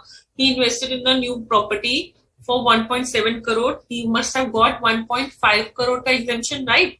So अब now new house is sold for 2 crores. So 2 crore का the new house is sold. इस पे he's coming as long term capital gain अगर हो रहा है. So because January 24 months से ज़्यादा हो गया. Long-term capital gain हो रहा है new house पे, what will happen? Now 2 crore would be the full value of consideration which Sandhya has given in the question. So 2 crore would be the full value of consideration of the new house less cost of acquisition of the new house, which was 1.7 crore, but reduce it from the exemption which was claimed. Exemption was claimed for 1.5 crore. So 0.2 crore ko you will index it and then you will claim the exemption. And then you will claim the, index it, and then you will come to the computation of capital gain.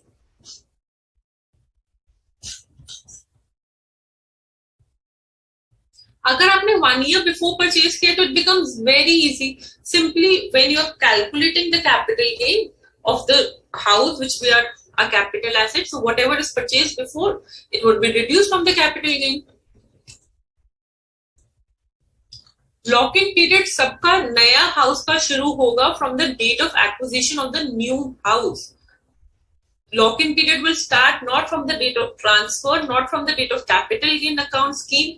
Lock-in period will start from the date of acquisition of new house. तो अगर वो 1 साल पहले खरीदा था तो वहां से lock-in period would start. Okay. So with this, I'll give you a break for 10 minutes. आज का class will be extended थोड़ा सा because we have to cover the exemption and then we have to cover the capital gain के rates also which are very very important. ठीक है, so let's take quick 10 minutes का break and let's resolve. ठीक है, so please hydrate yourself and see you soon.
Okay.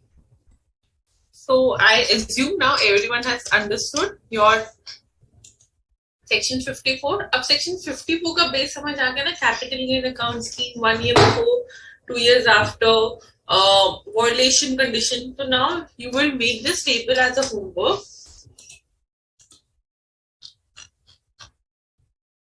For all the sections which will be considering nature, who will get the deduction which we saw, amount of exemption, conditions 1 year before, 2 years after, 3 years after. Obviously, capital gain account scheme is here. Impact of violation. Impact of violation क्या होगा? One, if the capital gain account scheme one amount is not used. Another, if the new asset is transferred within 3 years. ठीक है? You have to reduce from the new asset का cost of acquisition the exemption which is claimed. ठीक है? You will be able to do it. Now let's start with another section. The other two sections, which is 54B and 54D, both run on the same exact same lines, but only the asset in question changes.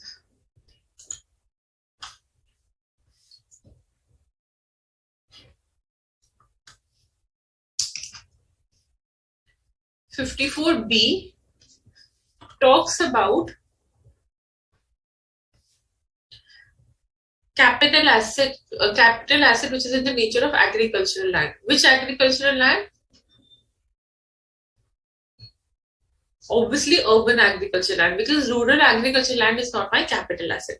If that is transferred by an individual and HUF, and a new agricultural land is purchased. New agricultural land is purchased. New agriculture land is purchased. Now here, students, one thing, new agriculture land can be rural or urban both. That means it can be rural or urban. That means it might be a capital asset or not. Agricultural land is purchased. Here there is no construction part because we are talking about agriculture land to another agriculture land. So hence agriculture land within 2 years from date of transfer has to be purchased. If you are unable to make any decision before filing of return, you can make the transfer into a capital gain account scheme. ठीक है? CGS account में आप जाके अपना amount transfer कर सकते हैं. Within 2 years from the date of transfer, you have to purchase a new agricultural land. It can be rural or urban both. Rural and urban both. In urban agriculture land करके rural agriculture land में invest कर सकते हो, urban transfer करके urban में कर सकते हो. अर्बन का अगर कंपल्सरी एक्विजिशन हो जाता है, entire capital gain is exempt under section 1037 which we saw. But urban को if you're transferring like a selling, that may attract an exemption under 54B if a new agricultural land is purchased. यहाँ पे भी new agriculture land पर lock in period is 3 years. Same lock in period is 3 years. If you sell the new agricultural land within 3-year period, whatever exemption was claimed would be reduced from the cost of acquisition of the new agriculture land. Ma'am, what if the new land was a rural land? अब rural land को sell करेंगे तो capital gain तो नहीं होता. Correct. If you are selling the rural land within the lock-in period, if you are selling the rural land within the lock-in period, there would be no impact. Nothing, no reversibility, nothing. ठीक है? But ma'am, one thing you did not tell whether the asset is long term or short term.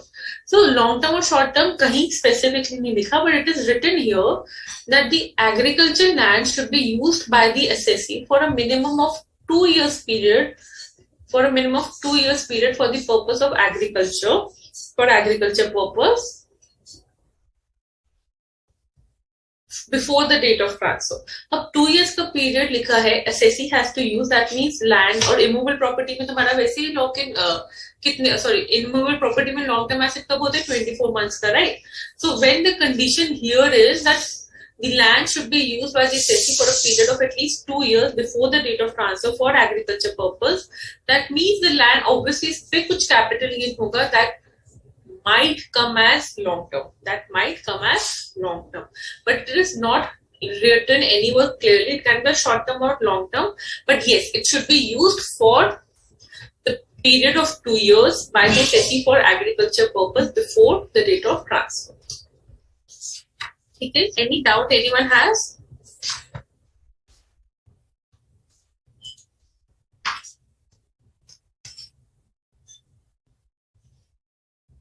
No, Prabhas, if asset is transferred before 3 years, will not always be short-term capital gain. उसमें आपको वही अगर वो 3 immovable property है और अगर वो 2 years के बाद ट्रांसफर हुआ but 3 years से पहले, if it is transferred after 2 years but before 3 years, then it would be a long-term capital gain. And cost of acquisition में से exemption claimed would be reduced and then indexation will happen. ठीक है? Good. You see, these are all the questions I want you to analyze. कि हाँ, this has happened and this has not happened. Now 54D again is in the same line. Section 54D is again in the same line, but it talks about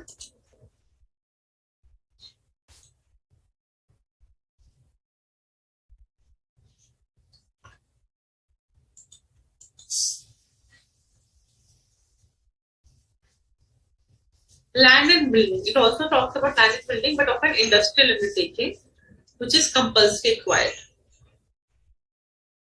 54D is on the same line. It talks about land and building of industrial undertaking, which is compulsory acquired.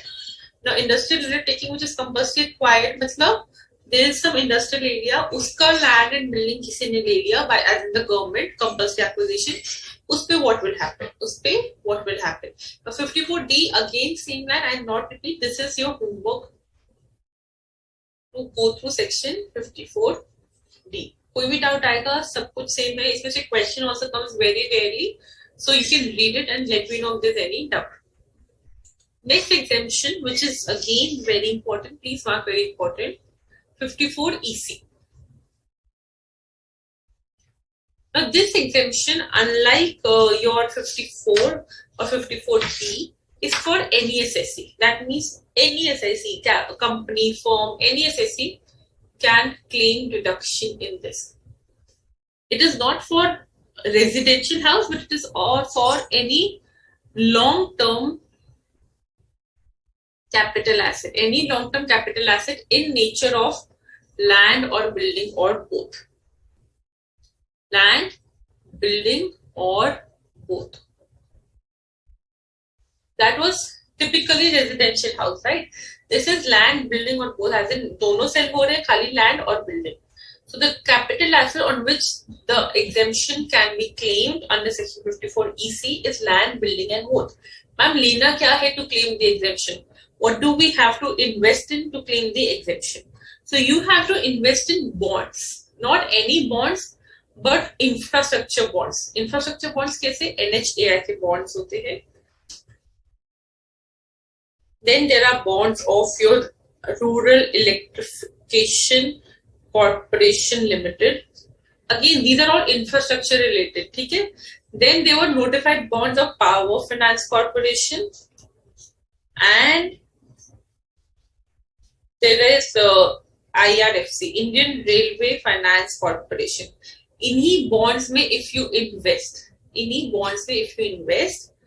who, what bonds? NHAI, RECL, Power Finance Corporation and IRFC. Then only you can claim the exemption. But here the time limit for investment is simply and clearly 6 months from date of transfer.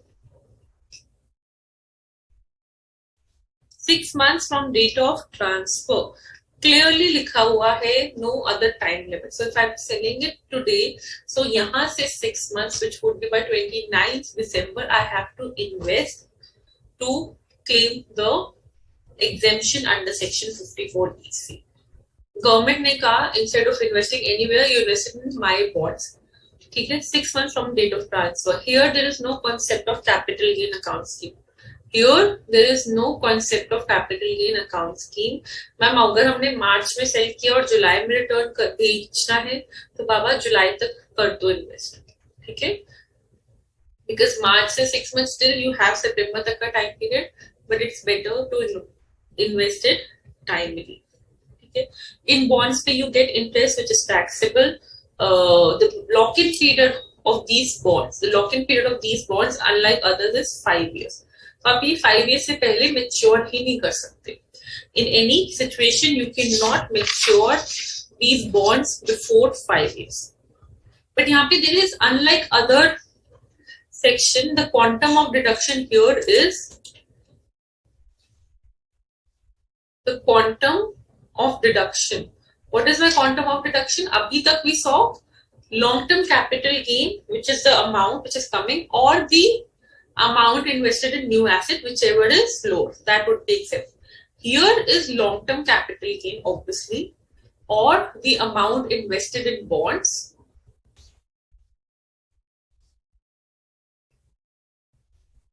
But maximum up to 50 lakhs. That means 50 lakhs से ज़्यादा exemption नहीं ले सकते. You can invest 100 lakhs into bonds, but you can only claim the exemption up to 50 lakhs. So, example, if my long-term capital gain is of 70 lakhs, I have made investment in bonds for 60 lakhs. What will be my exemption here? 70 LTCG है minus 60, no, minus 50, maximum up to 50 lakhs. ठीक है? Any query? Now, इनका तो lock in period है 5 years का, so there can be no violation. You will say, ma'am, because bonds का 5 years का lock in period है, government पैसा ही नहीं देगी, so there would be no violation. Hence, जैसे उसमें था कि 3 years का lock in period है, you cannot sell it, right? Here also we are chilled and relaxed. इसमें तो कोई problem ही नहीं है. No. People used to do what? People used to take bonds, ठीक है? And then क्या करते थे? They used to go to bank and create a charge against those bonds. Government के पास पैसा है, it is a very secured investment, right? So they used to mortgage that bonds, and for that bonds they used to take money from the bank or any person. Basically उसके against charge create कर देते थे. उसके against instead of redemption तो is not possible. So उसको mortgage करके कहीं security रखा के पैसे ले लिया करते थे. So the government said if you avail any loan or advance on the security of such bonds, then you whatever the loan or advance has been claimed as deduction would be the capital gain in the year when such loan and advance has been claimed as deduction. So you cannot claim the deduction. You cannot take loan or advances from such the security or such from such bonds. Okay? Clear? So let's do one example on it.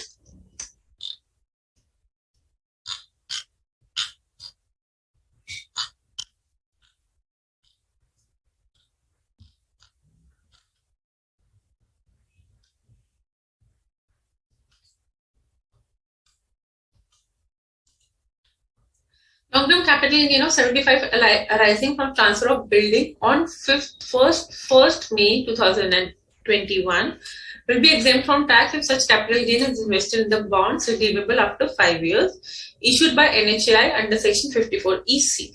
Examine the reason whether the given statement is true or false.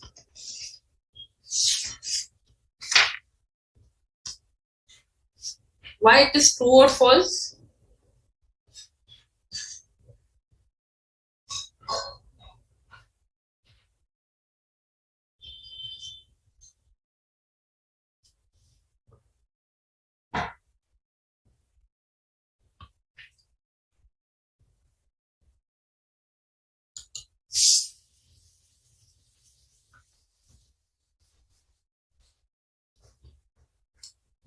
Because only to the extent of 50 lakhs within 6 months has to be done, not entirely 75 lakhs. Okay? Clear? See, put doubt on this 54 EC. This is a very important section. Now here students, one thing I have told you that the nature of the asset should be long term, correct? एक ruling है government का, Supreme Court का ruling है in fact, demo company के case पे ruling मतलब judgement है जहां पे दे से कि डेप्रिशिएबल एसेट पे दो the gain comes at short term depreciable assets पे even if the gain comes as short term, but they are in the nature of long term when we talk about if they are held for a period of more than 24 months. अब जैसे यहाँ पे हमारा asset इन question क्या है, land और building, right? Building is a depreciable asset, right? Building पे हमेशा गेन क्या आएगा, short term. But the building which is held for a period of more than 24 months is a long-term capital asset. Even if the computation के part से as per section 50, the nature is coming to short term, but it is a long-term asset, correct? You all agree on this? Even because of section 50, the gain is coming in the nature of short term, but the nature of the asset is long-term. So since the nature of the asset is long term, hence even from depreciable asset, you can, even on the gain from depreciable asset, you can claim the exemption under section 54 EC if other conditions are met. Okay?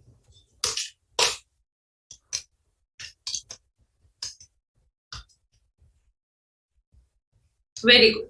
Very good, Preeti. Very good, Rafiq Bhai. Very good, Kushya. Very super.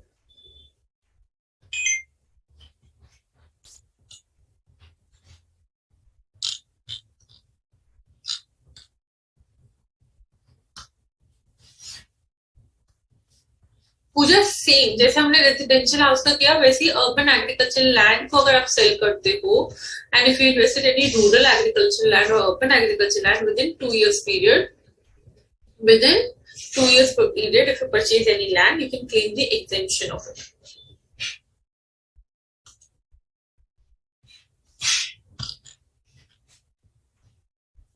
Very good, Pushya.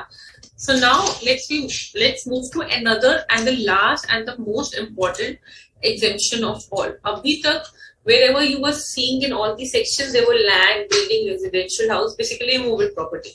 What about non-movable property, ma'am? अगर gold बेचते हैं, shares बेचते हैं, कुछ ऐसा बेचते हैं, what about that? Cannot we claim any exemption? The answer is yes. यहाँ पे section 54 comes, 54F comes, exemption under section 54F. Please listen carefully.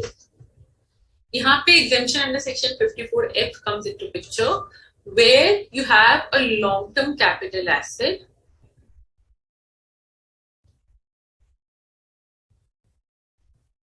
other than residential house, because residential house तो we have 54 में, ठीक है? Other than residential house, and you invest in a new residential house, then you can claim deduction under, sorry, excuse me.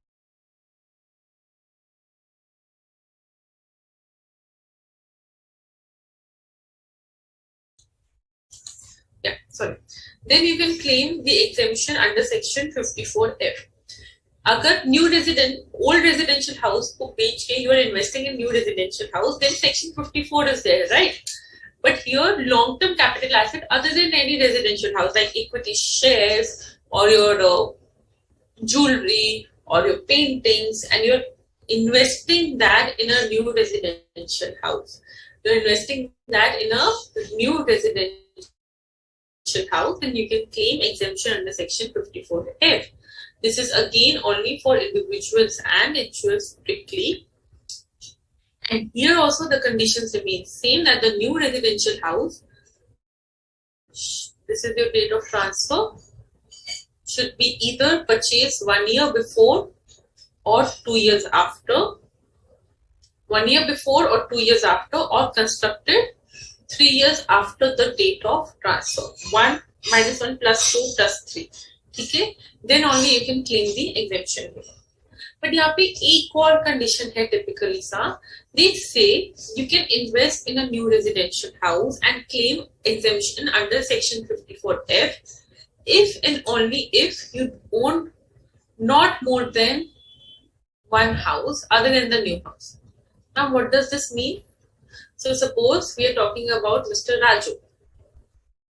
Mr. Raju ने jewelry sell किया, ठीक है? He had already one house. He already had one house. he sold his jewelry, he can make investment in new house to claim exemption under section 54F. Okay. But if Mr. Raju had two houses already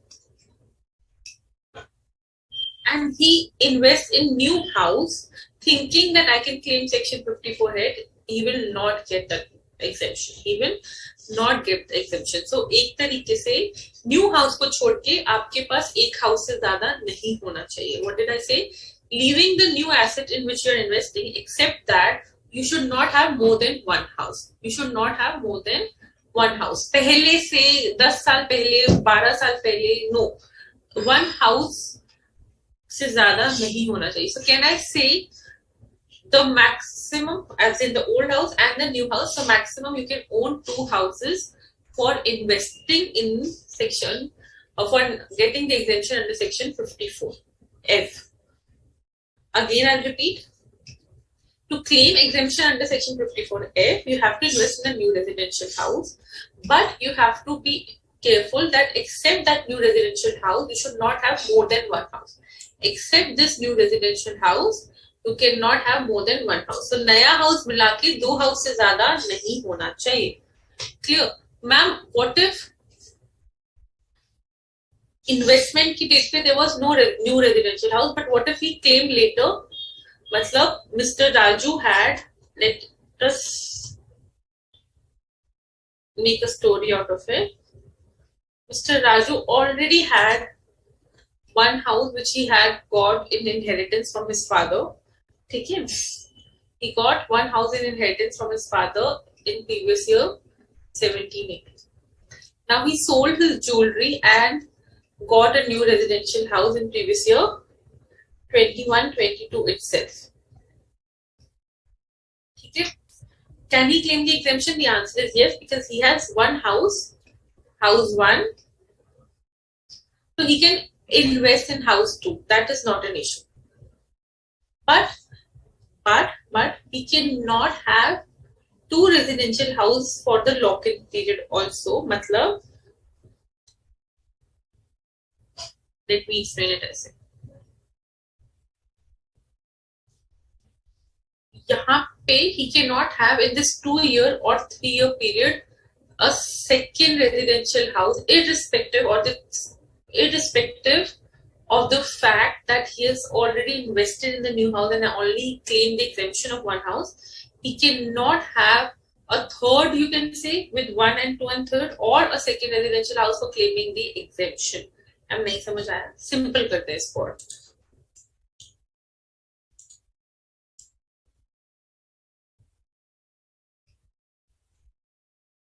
Let's continue our story. I told you, if Mr. Raju already had one house, he can claim exemption for second house. That is not an issue. If Mr. Raju had two houses before investing in the new house, he cannot claim exemption under section 54F. Okay. One more thing here is very typical is that if Mr. Raju has one house and invested in the new house under section 54F, he cannot invest in new house in that 2-year or 3-year wala period again. In this 2-year period, he cannot purchase a new house, or he cannot purchase a new house or cannot construct a new house. Otherwise, it would be a violation. That means he had one and this 2, he cannot purchase the third one. So can I say that the maximum house, including the new house, which can be owned by the person, should be 2. If at any time within that 2-year period or that 3-year period he construct another house or purchase another house, that would be treated as violation of section 54. That would be treated as violation of section 54, and whatever capital gain is exempt would be treated as long-term capital gain of the year of violation. You will ask, ma'am, ऐसा क्यों?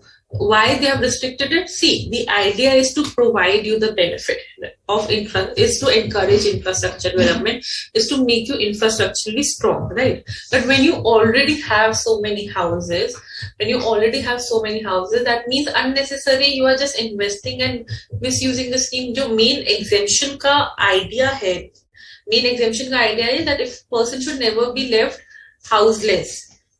the main exemption का idea is to promote कि सबके पास एक घर हो, right? But if you already have multiple houses, then this exemption is not for you. हमारा idea was, government का idea was to promote infrastructure investments. But when you already are so infrastructure wealthy, when you already have 1 plus new house, 2 houses, and then you are purchasing 3, 4, 5, that means this exemption का जो intention है, you are defeating it. ठीक है? That's why the government said that a person can only invest in the new, a person can only claim section 54F by exemption when he does not own more than one house, excluding the new residential house, and he does not own more than one house on the date of acquisition of new residential house, or later, even after acquisition, he cannot purchase within the 2-year period or the 3 years period from the construction.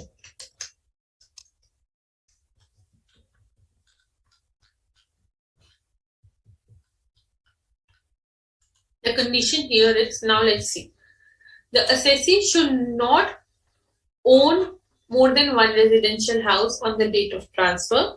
The assessee should not purchase any other residential house within a period of 2 years, or construct any residential house within a period of 3 years from the date of transfer of the original asset.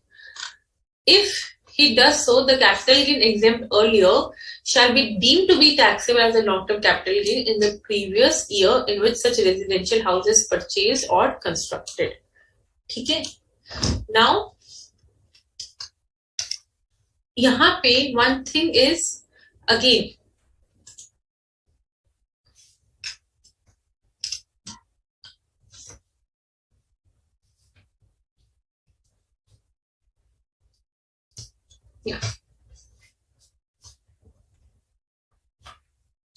यहाँ तक किसी को doubt? But यहाँ पे one thing, I'll come to all your doubts once I tell you how the capital gain is computed here. यहाँ पे again, if you are unable to invest before the return filing, you go to capital gain account scheme and make an investment there, showing the intent to the government that yes, I'll be making the investment. Okay. But यहाँ पे few things you have to take care of. अभी तक क्या होता था? Either the long-term capital gain or the amount invested in new asset was taken for exemption, right? But यहाँ पे the things are different. Here we do not see what is the capital gain investment. We see the consideration investment. Net consideration investment is what our criteria is. What did I say? Net consideration investment is our criteria. Ma'am, matlab the exemption which is allowed under section 54F is proportionated to the net consideration. Abhi tak wherever I was saying your capital gain has to be invested. Now for section 54F, I'll be saying that your consideration, net consideration should be invested. The consideration should be invested.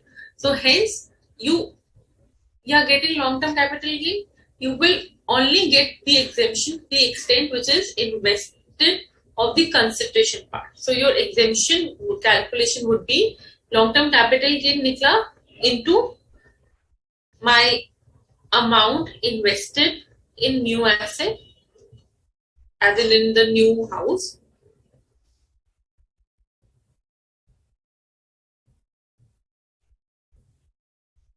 divided by my net sales consideration.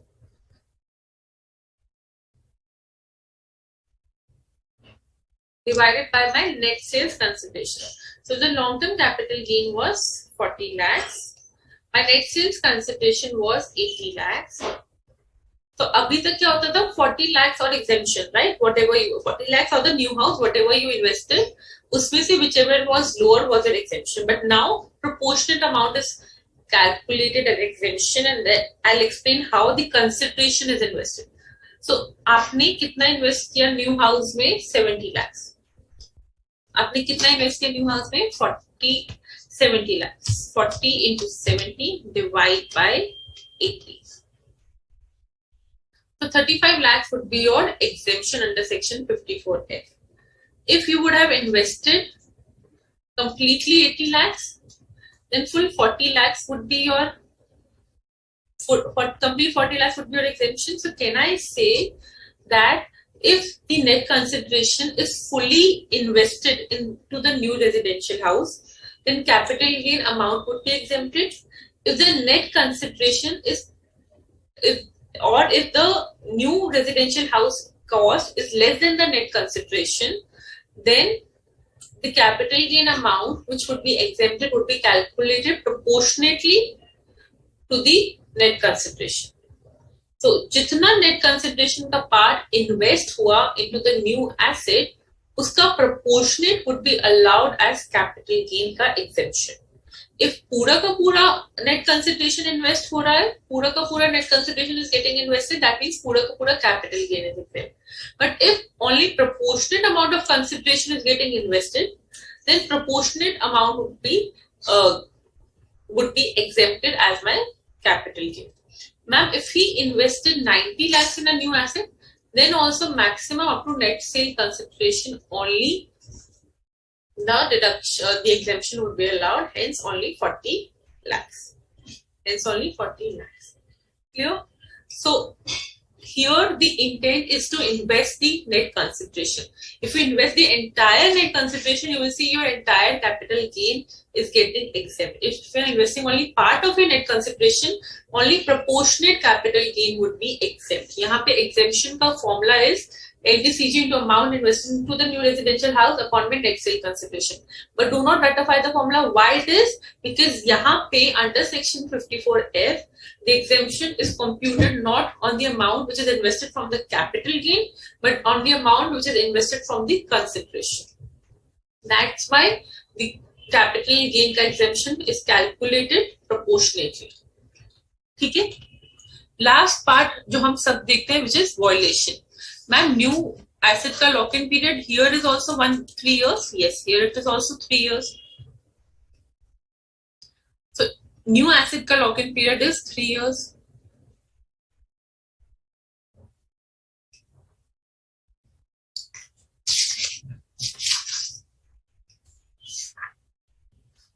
Ma'am, if we will sell it before 3-year period, then what will happen? अभी तक हम क्या करते थे? Cost of acquisition में से exemption reduce कर देते थे for the new asset to calculate the capital gain on the new asset. Correct? This is what you used to do. But in this section, you will not do this. In this section, there would be 2 impacts. One would be the impact, whatever exemption which you have claimed would be your long-term capital gain. If you are selling the residential house before the period of 3 years from the date of transfer, then whatever exemption is claimed would be your long-term capital gain. Pura ka pura. No impact from cost of acquisition. No impact from cost of acquisition. And this is your one impact which would be coming. Second impact would be जो new residential house बेचा, whichever the new residential house is sold. On that new residential house, you will calculate capital gain, long term or short term, depending upon the period of holding from the date of acquisition of new residential house from the date of acquisition of the new residential house. Normally, uski cost of acquisition में से nothing would be reduced.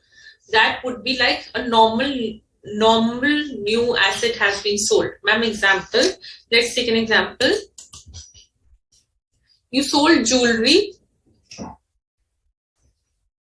for a net consideration of 40 lakhs. The capital gain which was coming was 10 lakhs. Okay, you invested in a new residential house for 30 lakhs. New residential house आपने लिया 30 lakhs का. Please everyone listen carefully. Now what will happen? How would you calculate your capital gain exemption? For 10 में से आपको capital gain निकालना है exemption under section 54. How would you calculate it?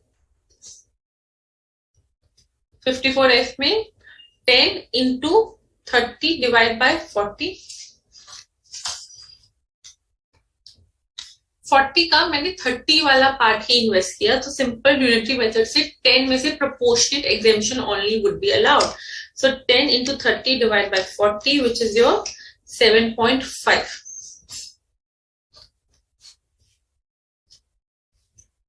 So 7.5 would be my exemption and 2.5 would be my taxable long-term capital gain. यहाँ तक तो is it clear?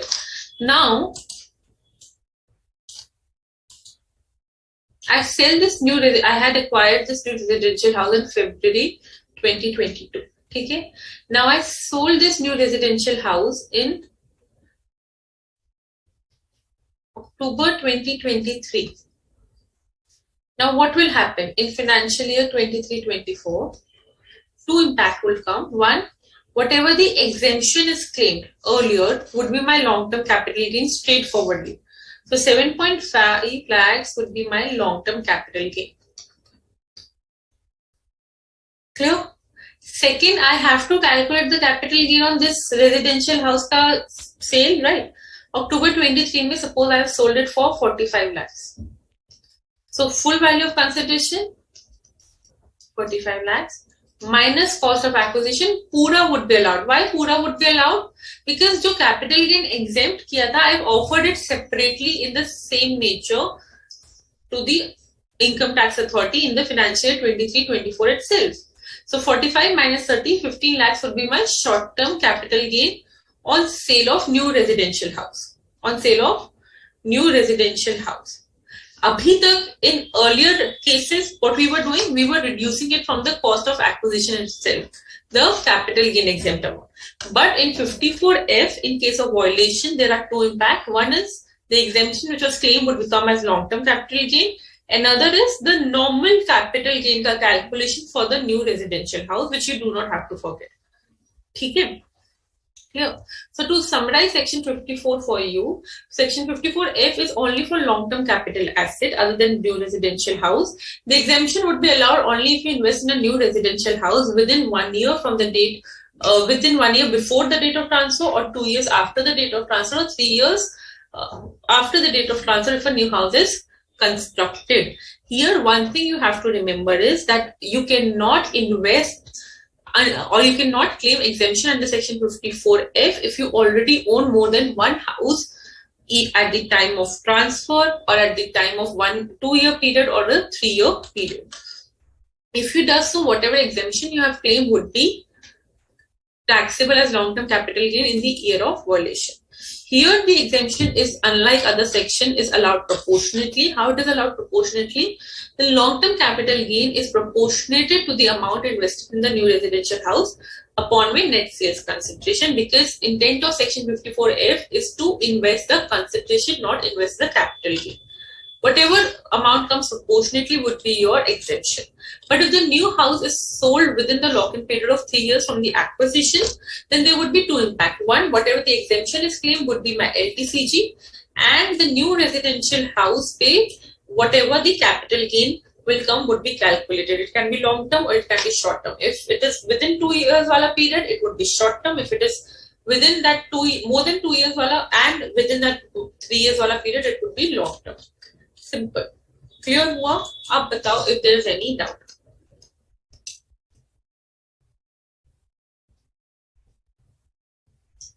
See, Somesh, 54F and 54 same time में exemption cannot be claimed. Why? Because 54F में asset sold is other than residential house. 54 में the asset sold is residential house. But yes, you can say, ma'am, section 54 and 54 EC may both can be claimed. The answer would be yes. Because 54 EC is about bonds. If is about land and building, the capital asset which is transferred. 54 is also about the residential house, which is ultimately building. Us time pe you can invest both in EC and a new residential house.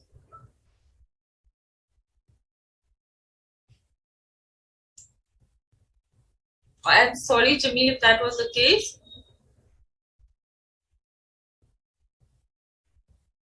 Good morning, Ramakrishna.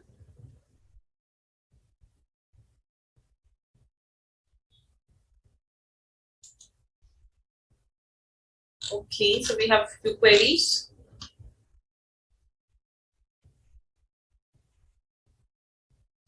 See, Ramakrishna, they are not saying that the obviously the amount received can be invested only in one house. That is one condition.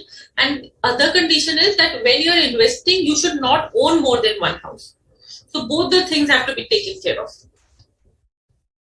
If he acquires, see, Pooja says, now what if he acquires two new houses? He cannot do so. He cannot do so.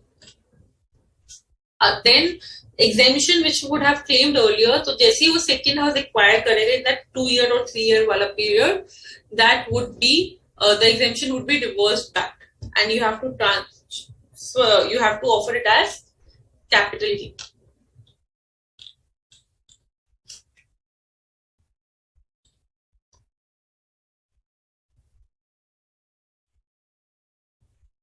That interest is taxable, Vijay.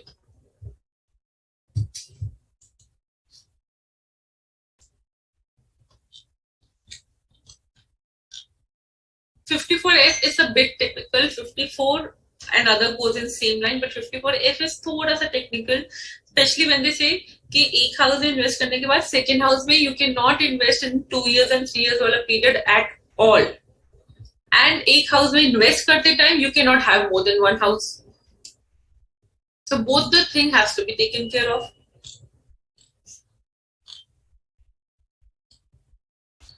Clear हुआ या नहीं हुआ? Is there any doubt?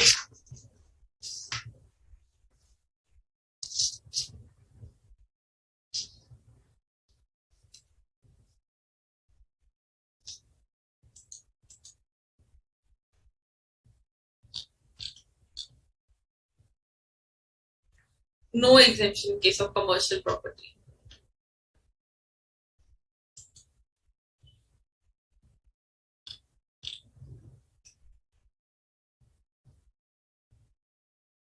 So, Mesh, is your query clear?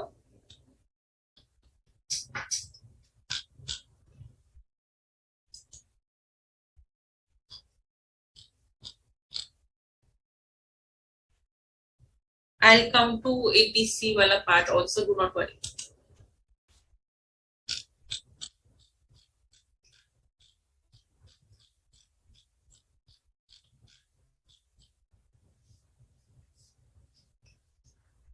अच्छा, one thing students always remember, यहाँ पे क्या था? आपको exemption कैसे मिलती है? Proportionate, right? Exemption is proportionate under section 54F. Correct? You agree? Exemption is proportionated to the long-term capital gain into your new house, the value upon में net sales consideration. Yes. आपने invest ना करके capital gain account scheme में डाल दिया, right? You invested the entire amount in capital gain account scheme, so it would be LTCG into amount invested in capital gain account scheme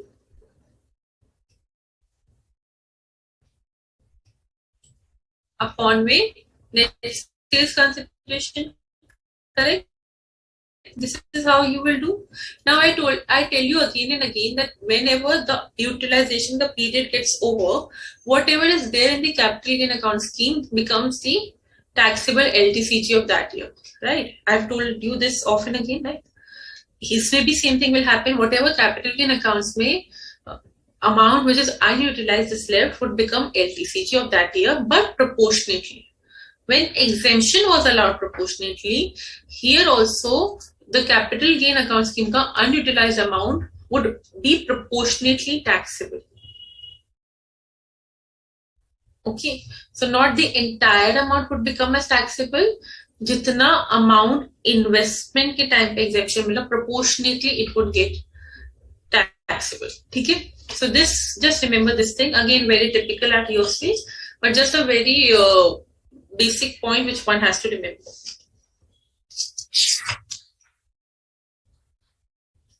चलिए आगे. Anyone has any other doubt?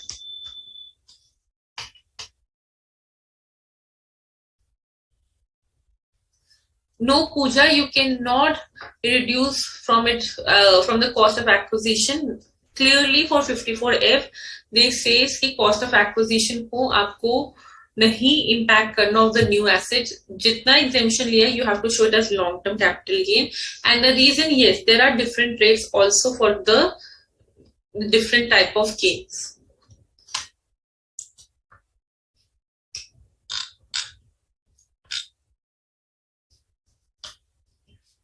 Okay, now we'll be extending the class a bit to understand the taxability of some particular items.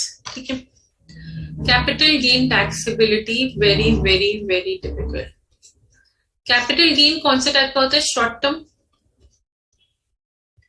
Long term, correct. Long term में indexation है and all those things है.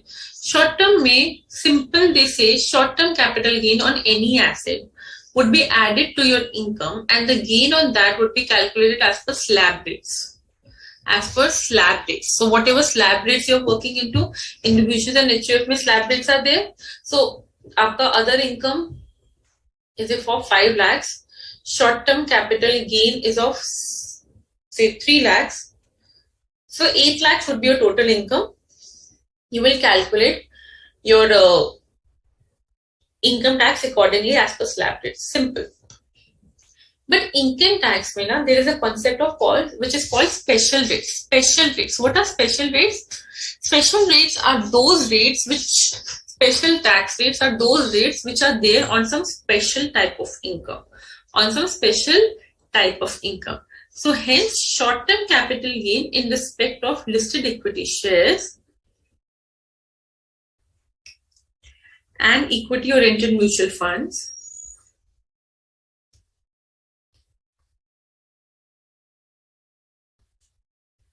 is at the rate as per section 11A. As per section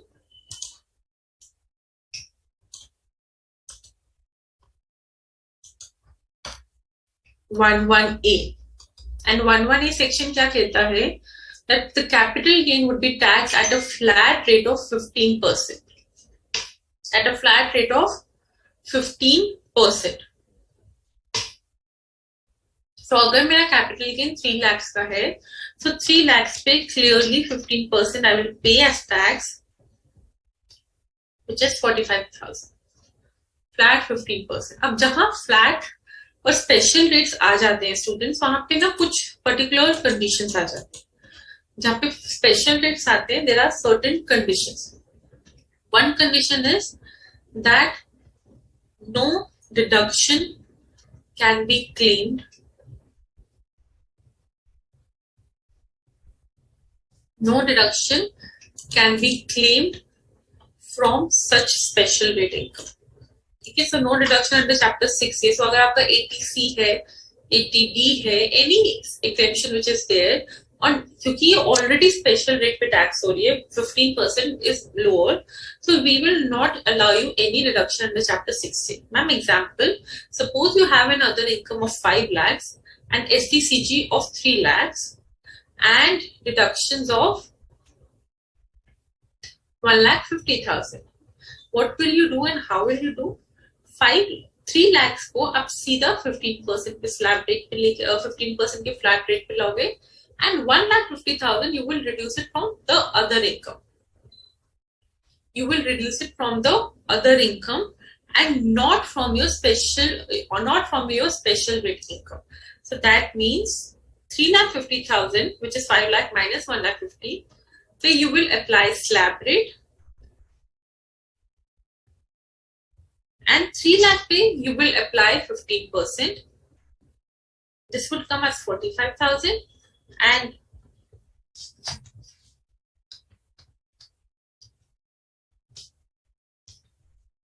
this was come at 5,000. Now इसको combine करके,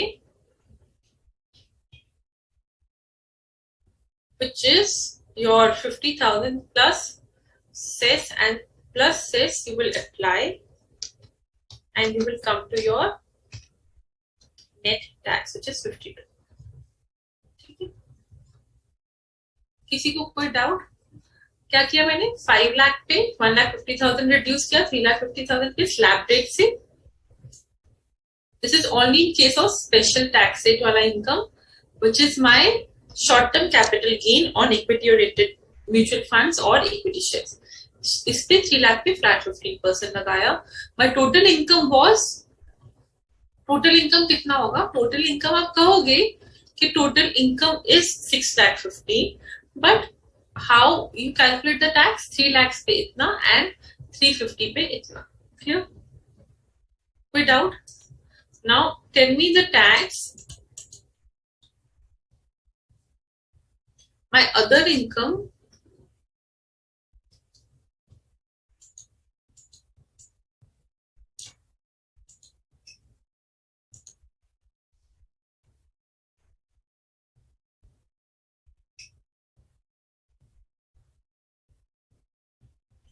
tell me the tax if my other income is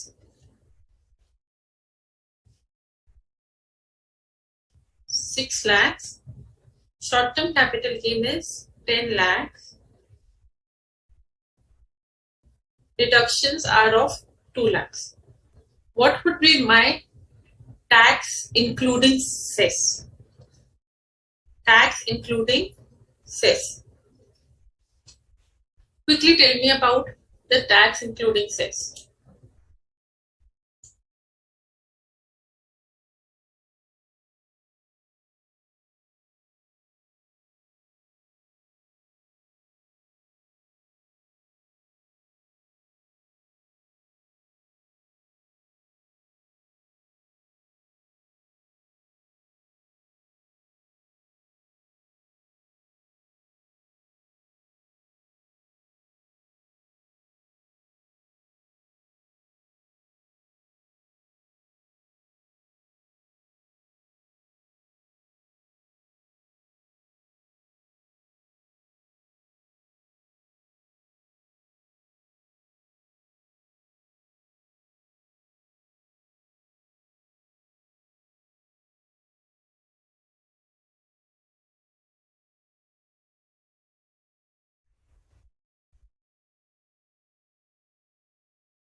थोड़ा सा problem हो रहा था. ठीक.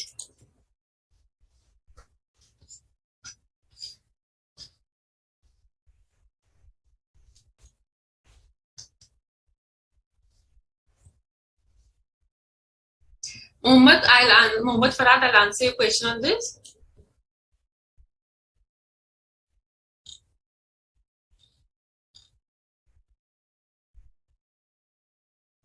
It is not concluded, students. No worries.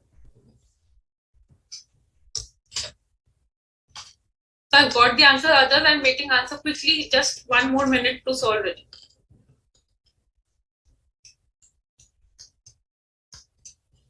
My other income is 6 lakhs. My short-term capital gain is 10 lakhs. Quickly.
How many have got the correct answer? So I have got 176, one says 163, 800.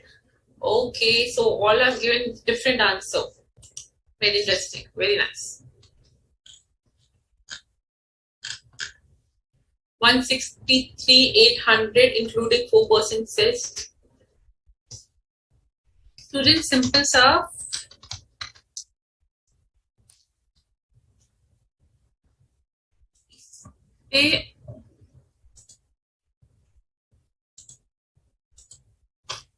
Simple सा इस other income पे आपका tax आएगा 7500, 10 लाख पे आपका tax आएगा 15% के हिसाब से 1,50,000, 1,50,000 plus 7,500, 1,575,000 plus 4% tax come to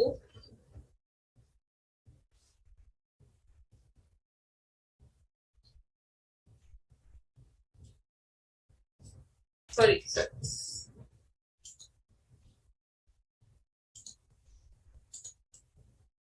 Yeah. इस पे आया आपका 1,50,000. Total comes to 163,800. ठीक है. Now we come to one more typical situation.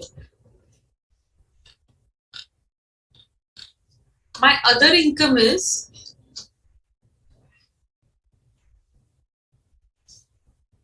4 lakh. My other income is 4 lakh. Please, everyone on the screen.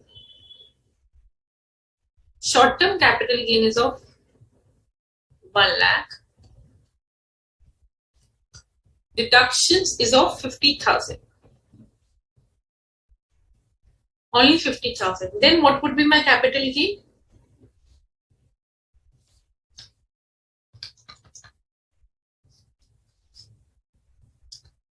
What would be my tax rate? My other income 4 lakh minus 50,000, 3,50,000 पे 5% के हिसाब से calculate as per slab rate 5,000, right? इस पे 1 lakh पे if I calculate as per my special rate, it would come as 15,000, correct? Anyone has any doubt up till now? Yes? No? So this is total 20,000, right? My total income is how much? 4,50,000. Correct? My total income is 4,50,000. My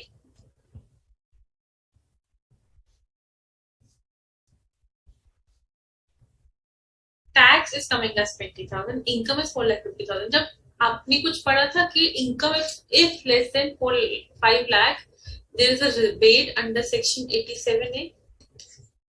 Right? There is a rebate under section 87A, and that is for resident only, correct? And that is up to rupees 12,500. Rupees 12,500. So here 7,500 पे I will then calculate cess and would come to my final tax computation. So my final tax liability would be 7,500 plus 4% cess, which is 7,800. किसी को कोई doubt? Income is less than 5 lakhs. Though I have calculated the tax separately, hence 20,000 tax is coming, 15,000 is ka, 5,000 is ka, before cess. So whenever the income is less than 5 lakh, I can give the benefit of 87A rebate here. ठीक है. अब एक और concept आता है students इसमें, which is very very important. Unexhausted basic exemption limit. Unexhausted basic exemption limit. My basic exemption limit is 2,50,000 for individual HUF and 3 lakh for individual who is a senior citizen and 5 lakh for an individual, resident individuals in both the cases who is a super senior citizen, correct? अभी unexhausted basic exemption limit का concept क्या है? यहाँ पे they say if your other income is less than basic exemption limit, please listen carefully. If your other income is less than basic exemption limit, then you can utilize the unexhausted basic exemption limit and set it off with your special rate का income and set it off with your special rate का income. Ma'am, example. So my basic exemption limit is 2,50,000, right? Suppose I have other income of 3 lakhs and I have deductions of 1,50,000.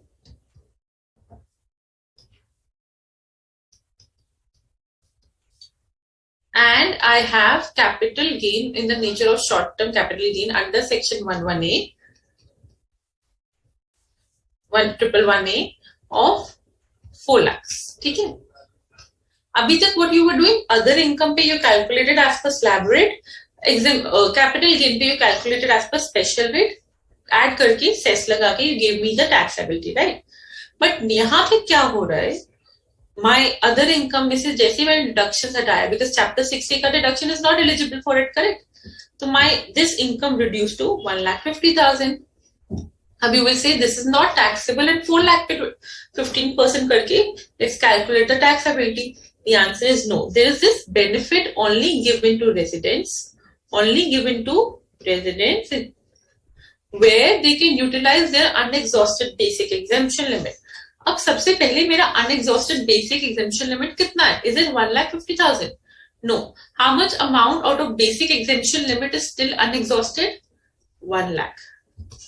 2,50,000 तक basic exemption limit है, 1,50,000 मेरा income है. The difference of 1 lakh is my unexhausted basic exemption limit. Correct?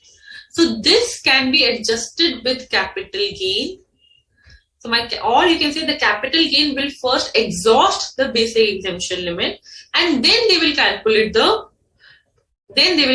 the tax on it. So 4 lakh में से I will adjust my 1 lakh, which is unexhausted basic exemption limit, and 3 lakh पे then I'll calculate the tax as per 15% and would calculate cess as per this. समझ आया? Again, I'll tell you the concept.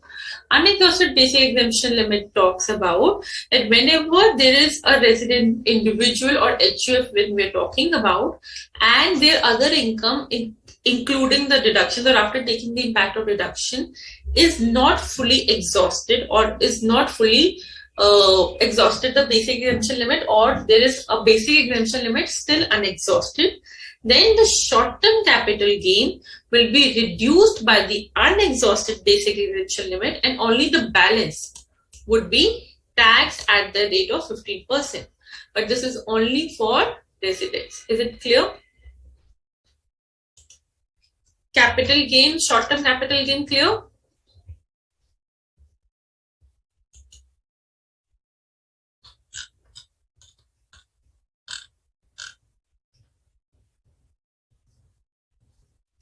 तो Mohammad Farhad 87A का benefit मिल गया, वो वाला part भी clear हो गया. Basic unexhausted basic exemption limit वाला part is also clear.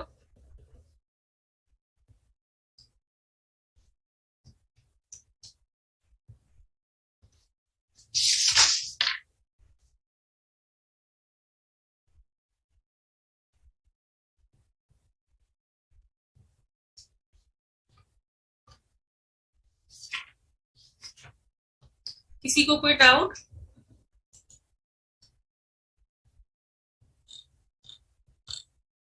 Very good. So now you will not make any mistake in calculating your capital gain for short term.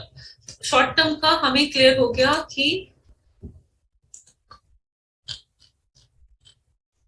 either slab rates in most of the cases, but when we're talking about listed equity shares or equity oriented mutual fund, it would be taxed as per section 11A.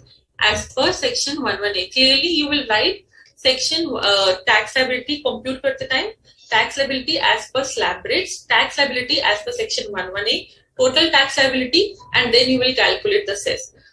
All these things should be very clearly mentioned either in the body of the main answer or the working notes. Okay? Now we come to long term.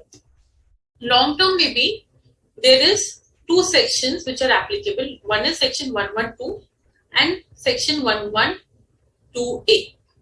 Long term capital asset entirely works on special rates. इसमें कोई slab rate में add नहीं होता. Entirely works on special rate. One is 112, which is general section of long term capital gains का tax rate, and 112A, which talks about again listed equity shares and listed equity oriented mutual funds. If the gain on them are in the nature of long term, then 112A would be applicable. If we are talking about any other assets, then section 112 would be applicable. ठीक है? कोई doubt? अब कौन सा section क्या कहता है?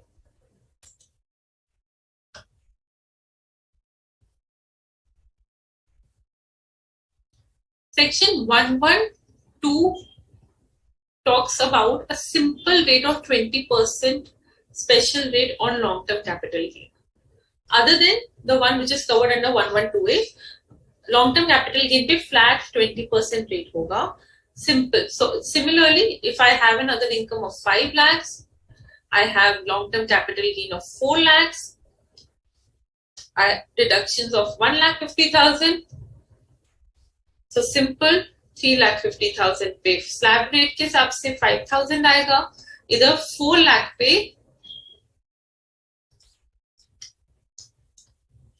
20% के हिसाब से 80,000 टैक्स होगा और 85,000 पे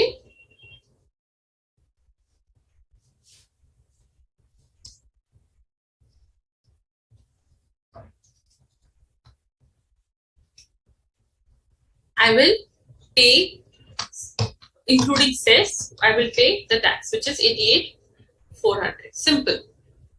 There are certain exceptions to this rule also. We'll come to that, but simple. Here also, the concept of unexhausted basic exemption limit goes.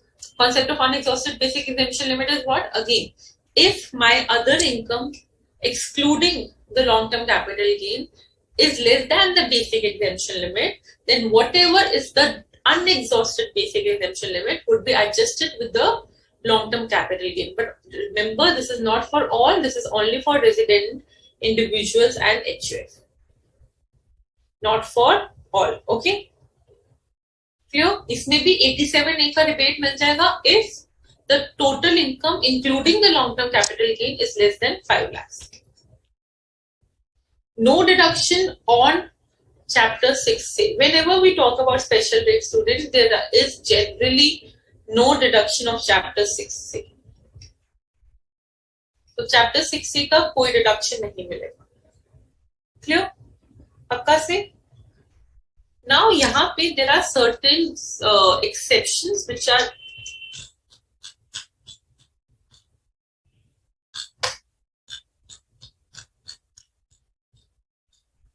there when no indexation happens, because we have seen in general particular cases no indexation का benefit है, right? जैसे first provisor to section 48 में currency fluctuation में we were not offering any indexation, तो उस पे whatever capital gain comes is taxed at 10%. Is taxed at 10%. उसके अलावा there are certain exception to this 20% rule, which as per at your level not very important, but yes, you should know once. अगर please listen carefully. If we talk about any non-corporate foreign companies, they have an option to tax their they have to tax their unlisted securities of a private company or a closely held company without indexation benefit and without currency fluctuation at the rate of 10%. At the rate of 10%. Without any benefit of indexation at the rate of 10%. What? Unlisted securities or shares. Unlisted securities or shares. बाकी हम सबके पास like resident individuals, HUF, domestic companies के पास there is an option.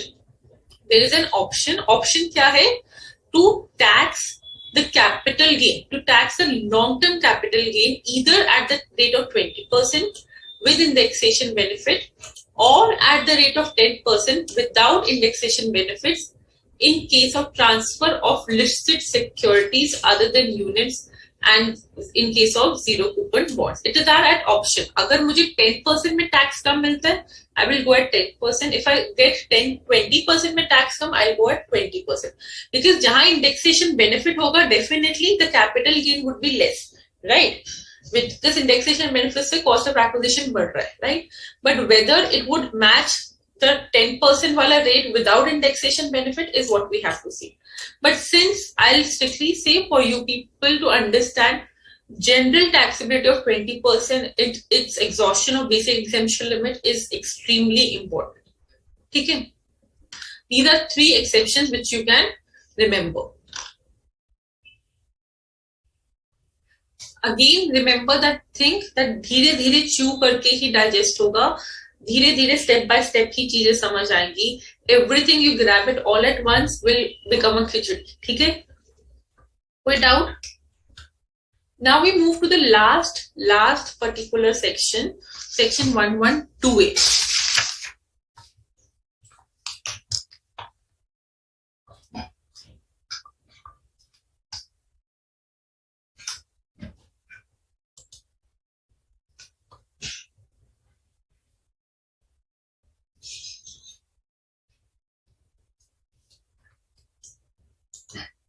Section 112A applies only in case of listed equity shares and equity oriented mutual funds. There are more but at your level you only have to remember them. इसके साथ साथ you have to write the condition of STT, that 112A or the special rate would, or your computation of this as per section 112A would only be applicable if at the time of sale and purchase both the STT is paid on listed equity shares, and in case of equity oriented mutual funds, if STT is paid on the transfer.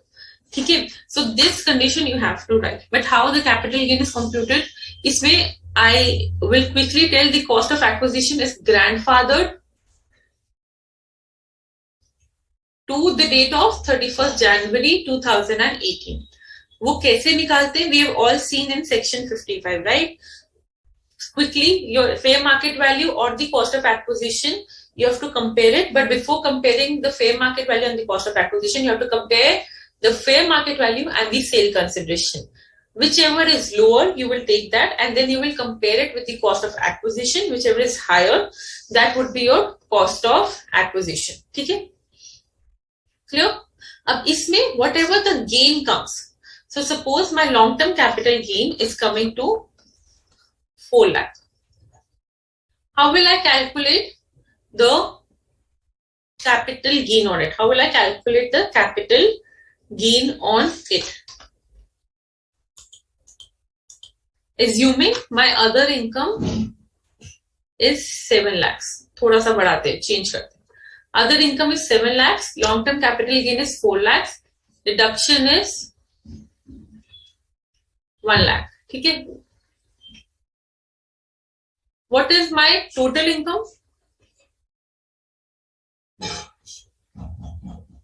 10 lakhs. Okay, simple. Okay. This is also a special rate income, which is taxed at a special rate of 10% after giving a benefit of 1 lakh. Ma'am, क्या समझते? My total income is 10 lakhs. 6 lakhs pay, I calculated as per slab rate. What would be the tax coming? Quickly.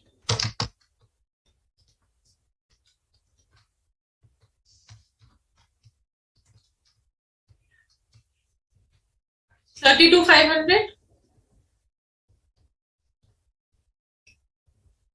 Rupees 32,500. Any doubt? No. Now on this 4 lakhs I have to calculate. So I will show slab rate 6 lakhs, 32,500. 112A. 112A. 4 lakhs. Pay. I told you the rate is 10%, so you will do 4 lakhs pay 10%. The answer is no.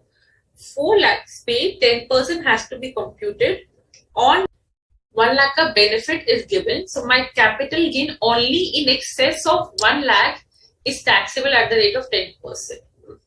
So jitna bhi LTCG hai of this 112A,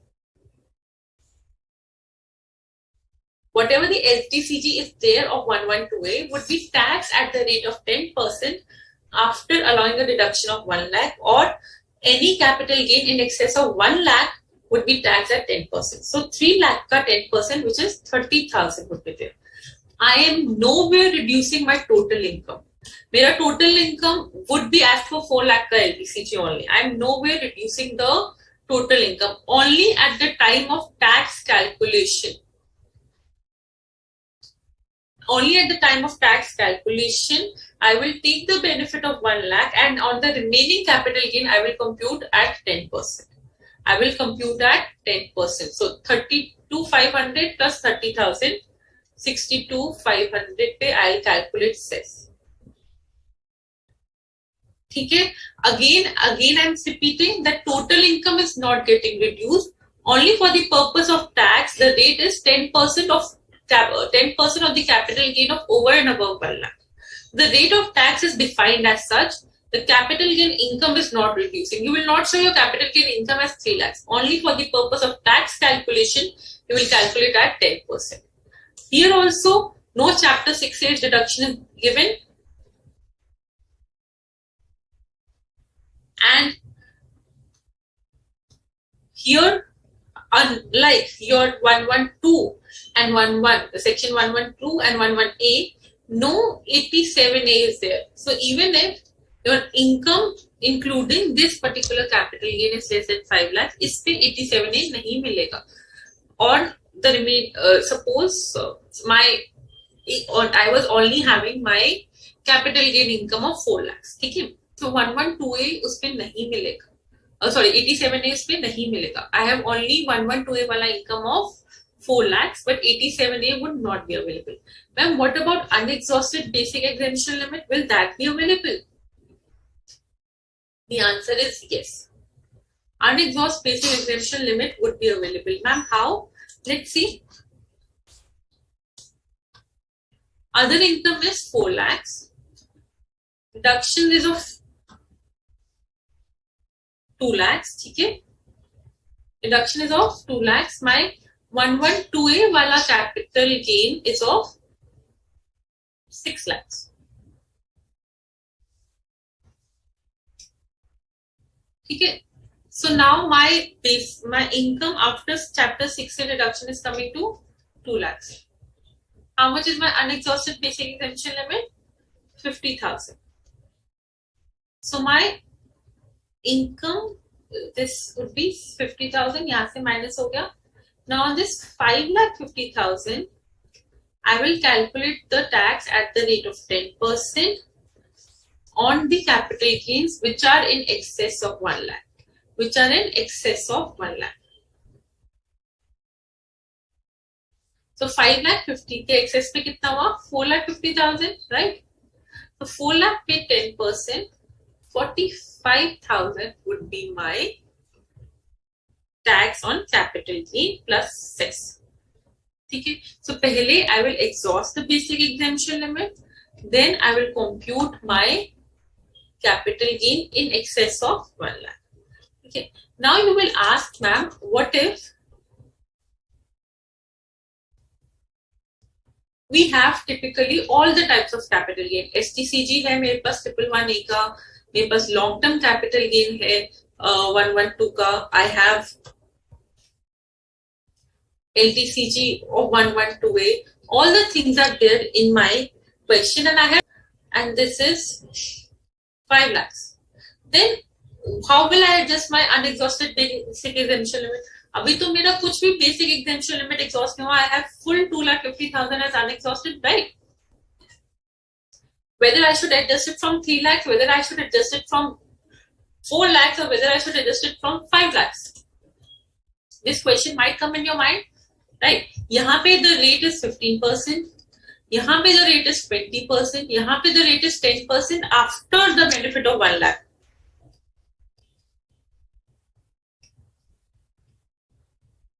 Right? Now, how will you use your unexhausted basic exemption limit? Think yourself as a taxpayer. Benefit कहाँ है आपको? Higher rate वाला income अगर adjust हो जाए, right? Higher rate वाला income is what? This? Correct? Because इसको adjust करने में क्या point है? वैसे ही rate कम है, right? I will adjust by higher rate वाला income. So 4 lakh में से 2,50,000 adjust करके 1,50,000 पे 20%. 3 lakh पे 15% and 5 lakh पे 10%, but in excess of 1 lakh. So basically 4 lakh पे 10% से I will calculate my capital gain. Is it clear? Is it clear? Now you will say, ma'am, what if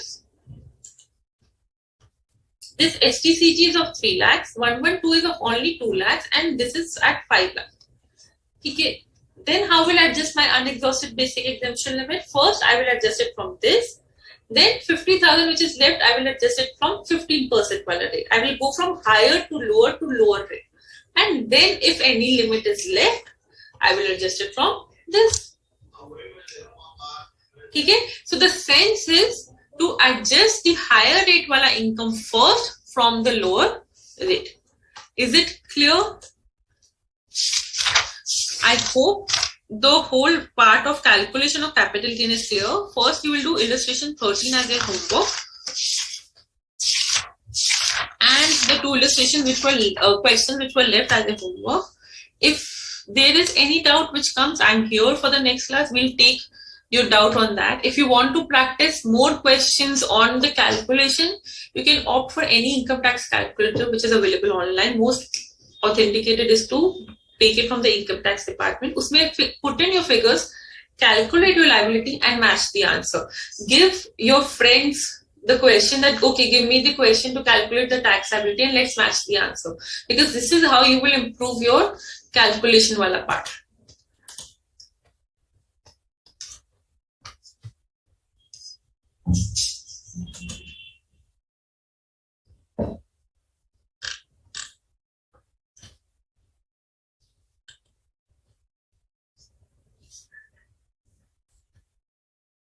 You have, Mohammed, you're saying you have only 2 lakhs income from LTCG. Which LTCG?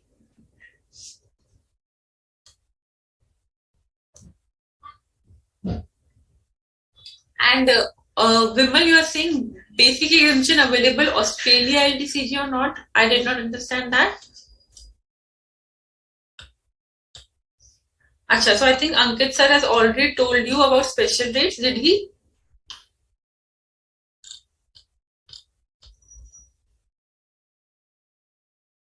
So the important sections of the today's topics are definitely your section 51, your exemptions, section 54, 54 EC and 54F. These are the very most common sections which come in your exams. Section 11A, short-term capital gain, section on your listed equity shares and equity oriented mutual funds. Section 112A, which is in the nature of long-term of the same assets, and section 112, which is on the nature of long-term of other assets.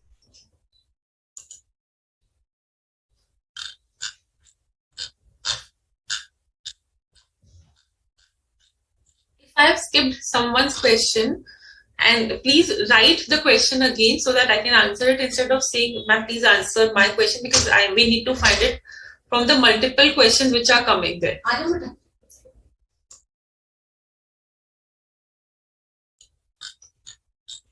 किसी को कोई भी doubt? With this, we have completed the capital gain part. I know, and thank you very much for patiently listening for over your 40-45 minutes time of the class. I hope all your queries were answered.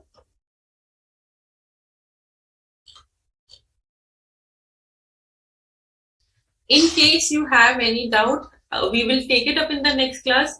Please close the chapter completely. Yes, section 46A is left, which is your LTCG, which is your capital gain on liquidation. That would be covered up with other sources only, and buyback wala part we'll cover then. But I hope the entire capital gain process is clear. Recap pe jana, we did what we did in today's class. We did 10 minutes ka recap of the entire capital gain. Listen to it. Uske baad you have to calculate exemption, and on that taxable capital gain, you have to calculate your tax rates. Thank you for sitting for patiently for such a long time. Capital gain calculations are the most interesting one. You'll find limited questions here, so I'll ask you, give it to your friend, take it from your friend, like, okay, let's sit and calculate the capital gain. It is extremely easy. Okay? So do not forget to adjust basic exemption limit. See the calculation. Do not adjust your deductions from it, and simply apply the rates. Okay? Thank you so much. See you in the next class. No. It will not be mentioned that whether it is a 112 or 112A question. You have to see the capital asset in question, and you have to apply which section it has to be applicable.